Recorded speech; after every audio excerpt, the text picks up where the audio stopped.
ਜਿਹੜਾ ਇਸ ਮੌਕੇ ਬੀਜੇਪੀ ਦਾ ਸੰਘ ਦਾ ਭਾਗਵੇਂ ਬ੍ਰਿਗੇਡ ਦਾ ਸਾਰੇ ਪਾਸੇ ਬੋਲਬਾਲਾ ਹੋਇਆ ਉਹਦੇ ਤਹਿਤ ਮਾਸਟਰ ਤਾਰਾ ਸਿੰਘ ਨਾਲ ਜਿਹੜਾ ਅੰਦਰ ਖਾਤੇ ਉਹਨਾਂ ਦਾ ਦਵਾਇਸ਼ ਆ ਜਾਂ ਮਨ ਵਿੱਚ ਕੜੱਤਣਾ ਨਫ਼ਰਤ ਉਹ ਬੜੀ ਤਰੀਕੇ ਨਾਲ ਬਾਹਰ ਆਉਂਦੀ। ਪੰਜਾਬੀ ਯੂਨੀਵਰਸਿਟੀ ਚੰਡੀਗੜ੍ਹ ਦੇ ਵਿੱਚ ਮਾਸਟਰ ਤਾਰਾ ਸਿੰਘ ਦੇ ਉੱਤੇ ਕੋਈ ਵਿਸ਼ੇਸ਼ ਉਪਰਾਲਾ ਸੀ, ਪ੍ਰੋਗਰਾਮ ਸੀਗਾ, ਉਹ ਅਗਲਿਆਂ ਨੇ ਐਨ ਲਾਸਟ ਮਿੰਟ ਦੇ ਉੱਤੇ ਖਤਮ ਕਰਾ। ਅੱਜ ਸਾਡੇ ਜਿਹੜੇ ਹੋਣ ਵਾਲੇ ਲੀਡਰ ਭਾਰਤ ਮਾਤਾ ਕੀ ਜੈ ਬੁਲਾ ਕੇ ਆਪਦੀ ਕੌਮ ਨਾਲ ਗਦਾਰੀਆਂ ਕਰਦੇ ਫਿਰਦੇ ਆ, ਉਹ ਸਿੱਖ ਲੈਣ ਬਈ ਜੇ ਤੁਸੀਂ ਆਪਦੀ ਕੌਮ ਦੇ ਨਹੀਂ ਹੈਗੇ ਤੁਹਾਨੂੰ ਉਹਨਾਂ ਨੇ ਨਹੀਂ ਪੁੱਛਿਆ। ਬਾਦਲ ਕਿਆਂ ਨਾਲ ਵੀ ਇਹੀ ਹੋ ਰਹੀ ਆ। ਜਦੋਂ ਉਹਨਾਂ ਨੇ ਦੇਖਿਆ ਵੀ ਜਿਹੜੇ ਆਪਦੀ ਕੌਮ ਨਾਲ, ਆਪਦੇ ਗੁਰੂ ਨਾਲ, ਆਪਦੇ ਧਰਮ ਨਾਲ ਨਹੀਂ ਵਫਾ ਕਰਦੇ, ਸਾਡੇ ਕੀ ਬਣਨਗੇ ਅਗਲੇ ਨੇ ਟੱਕਰ ਤੇ ਹੁਣ ਕੁੱਤੀਆਂ ਨਹੀਂ ਪੁੱਛਦੀਆਂ ਇਹਨਾਂ ਨੂੰ। 1947 ਮੌਕੇ ਜਿਹੜੀ ਗਲਤੀ ਕਰ ਲਈ ਸੋ ਕਰ ਲਈ, ਪਰ ਜਿਹੜੇ ਸਾਡੇ ਭਰਾ ਹੁਣ ਕੌਮ ਦੀ ਆਜ਼ਾਦੀ ਦਾ ਝੰਡਾ ਚੱਕ ਕੇ ਤੁਰੇ ਹੋਏ ਨੇ, ਜੇ ਤਾਂ ਉਹਨਾਂ ਦਾ ਸਾਥ ਦੇ ਸਕਦੇ ਹੋ ਬੜੀ ਵਧੀਆ ਗੱਲ ਆ, ਪਰ ਜੇ ਨਹੀਂ ਦੇ ਸਕਦੇ ਤਾਂ ਆਰਾਮ ਨਾਲ ਘਰੇ ਬੈਠੋ ਕਿ ਚਾਹੇ ਜੋ ਮਰਜ਼ੀ ਹੋ ਜੇ, ਅੱਜ ਮੰਨ ਲਓ ਕੱਲ ਮੰਨ ਲਓ, ਖਾਲਿਸਤਾਨ ਬਗੈਰ ਗੁਜ਼ਾਰਾ ਨਹੀਂ। ਹਿਮਾਚਲ ਵਾਲੇ ਉਹ ਪਿੱਟਣ ਲੱਗੇ ਹੋਏ ਨੇ, ਕਹਿੰਦੇ ਅਸੀਂ ਦੱਸਾਂਗੇ ਕਿ ਸਿੱਖਾਂ ਨੂੰ ਵੀ ਤੁਸੀਂ ਸੰਤ ਜਰਨੈਲ ਸਿੰਘ ਦਾ ਕੀ ਕਰਨਾ। ਕਹਿੰਦਾ ਜੀ ਜੇ ਭਾਰਤੀ ਸਟੇਟ ਇਹ ਫੈਸਲਾ ਕਰ ਦੇਵੇ ਵੀ ਸੰਤ ਭਿੰਡਰਾਂ ਵਾਲੇ ਜਿਹੜੇ ਨੇ ਉਹ ਸ਼ਹੀਦ ਨੇ, ਅਸੀਂ ਫੇਰ ਕਹਿੰਦੇ ਮੰਨ ਲਾਂਗੇ। ਹੈਰਾਨੀ ਦੀ ਗੱਲ ਹੈ ਵੀ ਤੁਸੀਂ ਸੰਤ ਭਿੰਡਰਾਂ ਵਾਲਿਆਂ ਨੂੰ ਭਾਰਤੀ ਸਟੇਟ ਤੋਂ ਕੀ ਸ਼ਹੀਦ ਦਿਵਾਉਣਾ ਜਾਂ ਨਹੀਂ ਦਿਵਾਉਣਾ, ਇਹ ਅਸੀਂ ਤੁਹਾਡੇ ਮਥਾਜ ਆ ਕੋਈ? ਜੋ ਤੁਸੀਂ ਉਹਨਾਂ ਨੂੰ ਸ਼ਹੀਦ ਨਹੀਂ ਕਹਿ ਸਕੇ ਜਿਨ੍ਹਾਂ ਨੇ ਗੋਰਿਆਂ ਖਿਲਾਫ, ਤੇ ਤੁਸੀਂ ਜਿਹੜੇ ਤੁਹਾਡੇ ਜ਼ੁਲਮਾਂ ਖਿਲਾਫ ਲੜੇ ਉਹਨਾਂ ਨੂੰ ਸ਼ਹੀਦ ਕਹਿਣ ਦੀ ਜ਼ਰੂਰਤ ਕਿੱਥੋਂ ਕਰਨਾ? ਟੀਵੀ 84 ਉੱਤੇ ਪ੍ਰੋਗਰਾਮ ਖਬਰ ਦੀ ਖਬਰ ਦੇਖ ਰਹੇ ਸਾਰੇ ਦਰਸ਼ਕਾਂ ਨੂੰ ਮੈਂ ਸਰਬਜੀਤ ਸਿੰਘ ਘੁਮਾਣ ਫਤਿਹ ਅਰਜ਼ ਕਰਦਾ ਜੀ। ਵਾਹਿਗੁਰੂ ਜੀ ਕਾ ਖਾਲਸਾ, ਵਾਹਿਗੁਰੂ ਜੀ ਕੀ ਫਤਿਹ। ਕੱਲ ਆਪਾਂ ਉਹ ਗੱਲ ਕੀਤੀ ਸੀਗੀ ਤੇ ਉਹੀ ਵਾਪਰਿਆ। ਮੀਟਿੰਗ ਦੇ ਵਿੱਚੋਂ ਵਾਪਸ ਮੁੜਦੇ ਧੋਖੇ ਨਾਲ ਜਿਵੇਂ ਸੱਦ ਕੇ ਕਿਸੇ ਦੇ ਪਿੱਠ 'ਚ ਛੁਰਾ ਮਾਰੀ ਦਾ, ਉਵੇਂ ਪੰਜਾਬ ਸਰਕਾਰ ਨੇ ਕਿਸਾਨ ਸੰਘਰਸ਼ ਨਾਲ ਜੁੜੇ ਸਾਰੇ ਆਗੂ ਗ੍ਰਿਫਤਾਰ ਕਰ ਲਏ। ਬਾਅਦ ਵਿੱਚ ਸ਼ੰਭੂ, ਖਨੌਰੀ ਜਾਂ ਹੋਰ ਜਿੱਥੇ ਜਿੱਥੇ ਵੀ ਕਿਸਾਨ ਸੰਘਰਸ਼ ਨਾਲ ਜੁੜੇ ਲੋਕ ਬੈਠੇ ਸੀ, ਉਹਨਾਂ ਸਭ ਥਾਵਾਂ ਦੇ ਉੱਤੇ ਇੱਕ ਹਮਲਾਵਰ ਬਿਰਤੀ ਅਨੁਸਾਰ ਇਹੋ ਜਿਹਾ ਕਾਰਵਾਈ ਕੀਤੀ ਗਈ ਵੀ ਬਜ਼ੁਰਗਾਂ ਨੂੰ ਧੂ ਕੇ ਘੜੀਸ ਕੇ ਗੱਡੀਆਂ 'ਚ ਸੁੱਟਿਆ ਗਿਆ ਤੇ ਬਿਲਕੁਲ ਬੇਰਹਿਮੀ ਤੇ ਬੇਕਿਰਕੀ ਨਾਲ ਕਿਸਾਨ ਸੰਘਰਸ਼ ਨੂੰ ਇੱਕ ਵਾਰੀ ਪੂਰੀ ਤਰ੍ਹਾਂ ਜੜੋਂ ਜਿਵੇਂ ਅਖੇੜੀ ਦਾ ਉਹ ਕੁਛ ਕੱਲ ਵਾਪਰਿਆ। ਗੱਲ ਇਹਦੇ 'ਚ ਇਹ ਆ ਕਿ ਲੁਧਿਆਣੇ ਦੇ ਵਿੱਚ ਇੱਕ ਸੀਟ ਤੋਂ ਇਲੈਕਸ਼ਨ, ਆਮ ਆਦਮੀ ਪਾਰਟੀ ਨੂੰ ਇਸ ਇਲੈਕਸ਼ਨ ਦੇ ਵਿੱਚ ਇਸ ਐਕਸ਼ਨ ਦਾ ਕੀ ਖਮਿਆਜਾ ਭੁਗਤਣਾ ਪੈ ਸਕਦਾ, ਇਹਦਾ ਖਿਆਲ ਕਿਉਂ ਨਹੀਂ ਆਇਆ? ਕਿਉਂਕਿ ਸ਼ਹਿਰ ਦੀ ਵੋਟ ਆ, ਪੇਂਡੂ ਵੋਟ ਉੱਥੇ ਹੈ ਨਹੀਂ ਤੇ ਕਿਸਾਨਾਂ ਦੇ ਖਿਲਾਫ ਰੱਜ ਕੇ ਕੂੜ ਪ੍ਰਚਾਰ ਕੀਤਾ ਜਾ ਰਿਹਾ ਵੀ ਇਹ ਤਾਂ ਸ਼ਹਿਰੀਆਂ ਨੂੰ, ਵਪਾਰੀਆਂ ਨੂੰ ਤੇ ਹੋਰ ਲੋਕਾਂ ਨੂੰ ਤੰਗ ਕਰਨ ਵਾਲਾ ਇੱਕ ਗਰੁੱਪ ਆ। ਐਵੇਂ ਆਪਦੇ ਧਰਨੇ ਮੁਜ਼ਾਹਰੇ ਕਰਕੇ ਜਲੀਲ ਕਰਦੇ ਆ ਲੋਕਾਂ ਨੂੰ, ਤੇ ਇਸ ਗੱਲ ਨੂੰ ਵੋਟਾਂ ਦੇ ਲਈ ਵਰਤਣ ਦੇ ਹਿਸਾਬ ਨਾਲ ਇਹ ਐਕਸ਼ਨ ਕਰਕੇ ਆਮ ਆਦਮੀ ਪਾਰਟੀ ਨੇ ਆਪਦੇ ਵੋਟਰਾਂ ਨੂੰ, ਲੁਧਿਆਣੇ ਦੇ ਉਹਨਾਂ ਵੋਟਰਾਂ ਨੂੰ ਖੁਸ਼ ਕਰਨ ਦੇ ਲਈ ਇਹ ਕੰਮ ਕੀਤਾ। ਇਸ ਤੋਂ ਪਹਿਲਾਂ ਜਿਹੜਾ ਚੱਲ ਰਿਹਾ ਵੀ ਥਾਂ ਥਾਂ ਤੇ ਝੂਠੇ ਪੁਲਿਸ ਮੁਕਾਬਲਿਆਂ 'ਚ ਮੁੰਡੇ ਮਾਰੋ, ਥਾਂ ਥਾਂ ਦੇ ਉੱਤੇ ਬਲਡੋਜ਼ਰ ਦੇ ਰਾਹੀਂ ਕਹੋ ਜੀ ਅਸੀਂ ਬੜਾ ਫੱਟੇ ਚੱਕੀ ਜਾਂਦੇ ਆ। ਹਾਲਾਂਕਿ ਲੋਕਾਂ ਦੇ ਸਵਾਲ ਨੇ ਕਿ ਬਹੁਤ ਵੱਡੀ ਗਿਣਤੀ ਵਿੱਚ ਪੁਲਿਸ ਅਫਸਰਾਂ ਦੇ ਉੱਤੇ, ਵੱਡੇ ਪੋਲੀਟੀਕਲ ਲੋਕਾਂ ਦੇ ਉੱਤੇ ਵੀ ਨਸ਼ੇ ਦੇ ਤਸਕਰੀ ਦੇ ਵੱਡੇ ਸਮਗਲਰ ਕਹਾਉਣ ਦੇ ਦੋਸ਼ ਨੇ। ਉਹਨਾਂ ਦੇ ਘਰਾਂ ਵੱਲ ਤਾਂ ਬਲਡੋਜ਼ਰ ਜਾਂਦਾ ਨਹੀਂ। ਇੱਕ ਰਾਜਜੀਤ ਸਿੰਘ ਤੇ ਹੋਰ ਕਈ ਪੁਲਿਸ ਅਧਿਕਾਰੀ ਨੇ ਜਿਨ੍ਹਾਂ ਨੂੰ ਹੁਣ ਤੱਕ ਨਾ ਫੜਿਆ, ਇੱਥੇ ਕਿਤੇ ਲੁਕੇ ਲਾ ਕੇ ਬੈਠੇ ਨੇ। ਜਿਵੇਂ ਪ੍ਰਦੀਪ ਕਲੇਰ ਜਿਹੜਾ ਸਰਸੇ ਵਾਲੇ ਦਾ ਚੇਲਾ ਸੀ, ਉਹ ਮੁੜ ਕੇ ਇੱਥੋਂ ਪ੍ਰਗਟ ਵੀ ਹੋ ਗਿਆ, ਇੱਥੇ ਹੀ ਫਿਰਦਾ ਸੀ। ਉਹਦੇ ਨਾਲ ਇੱਕ ਲੰਡੂ ਜਿਹਾ ਹੁੰਦਾ ਸੀ ਅਦਿੱਤਿਆ ਇਨਸਾਂ, ਉਹ ਕਿਤੇ ਲੱਭਿਆ ਹੀ ਨਹੀਂ ਹੈਗਾ, ਉਹ ਵੀ ਕਿਤੇ ਇੱਥੇ ਹੀ ਫਿਰਦੇ। ਇਵੇਂ ਹੀ ਰਾਜਜੀਤ ਜਾਂ ਹੋਰ, ਇਹ ਅਸਲ ਵਿੱਚ ਮੁਲਕ ਦੇ ਸਿਸਟਮ ਦਾ ਹੁੰਦਾ ਵਾ ਵੀ ਕਿਹਨੂੰ ਕਿੰਨੀ ਖੁੱਲ੍ਹ ਦੇਣੀ ਹੈ। ਸੋ ਜਿਹੜੇ ਵੱਡੇ ਮਗਰਮੱਛ ਨੇ ਜਿਨ੍ਹਾਂ ਨੇ ਨਸ਼ੇ ਦੇ ਮਾਮਲੇ ਵਿੱਚ ਇੱਥੇ ਤਬਾਹੀ ਮਚਾਈ ਆ, ਉਹਨਾਂ ਖਿਲਾਫ ਤਾਂ ਕਦੇ ਕੁਝ ਨਹੀਂ ਹੋਇਆ। ਪਰ ਪੰਜਾਬ ਦੇ ਵਿੱਚ ਜਿਹੜੇ ਕਈ ਤਾਂ ਇਹ ਪਿੱਟਦੇ ਆ ਕਿ ਸਾਡਾ ਕੋਈ ਦੋਸ਼ ਹੈ ਨਹੀਂ, ਸਾਡੇ ਤੇ ਝੂਠਾ ਮੁਕੱਦਮਾ ਬਣਾਇਆ ਸੀ, ਪਰ ਘਰ ਢਾਏ ਜਾ ਰਹੇ ਨੇ। ਉਹਨਾਂ ਗੱਲਾਂ ਦਾ ਵੋਟਾਂ ਦੇ ਵਿੱਚ ਕਿਹੋ ਜਿਹਾ ਹਿਸਾਬ ਕਿਤਾਬ ਬਣਦਾ, ਪਰ ਉਹ ਵੋਟ ਬੈਂਕ ਦੇ ਹਿਸਾਬ ਨਾਲ ਗੱਲ ਕੀਤੀ ਜਾ ਰਹੀ। ਹੋਰ ਵੀ ਬੜਾ ਇਸ ਮੌਕੇ ਆਮ ਆਦਮੀ ਪਾਰਟੀ ਦੀ ਸਰਕਾਰ ਤਿੱਖਾ ਚੱਲ ਰਹੀ ਹੈ।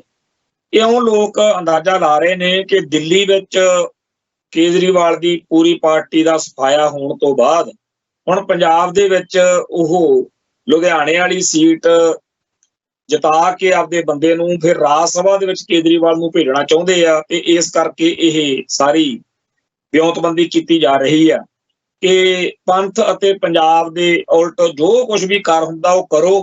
ਹੋ ਸਕਦਾ ਲੁਧਿਆਣੇ ਵਾਲੀ ਸੀਟ ਨਿਕਲ ਜੇ ਤੇ ਕੇਜਰੀਵਾਲ ਦਾ ਇੱਥੋਂ ਰਾਜ ਸਭਾ 'ਚ ਜਾਣ ਦਾ ਰਾਹ ਖੁੱਲ ਜੇ। ਦੂਜੇ ਪਾਸੇ ਜੇਕਰ 22 ਦਾ ਵੇ ਇਹ ਸੀਟ ਆਮ ਆਦਮੀ ਪਾਰਟੀ ਹਾਰ ਜਾਂਦੀ ਹੈ ਤਾਂ ਇਹ ਵੀ ਚਰਚਾ ਚੱਲ ਰਹੀ ਆ ਵੀ ਜਿਹੜਾ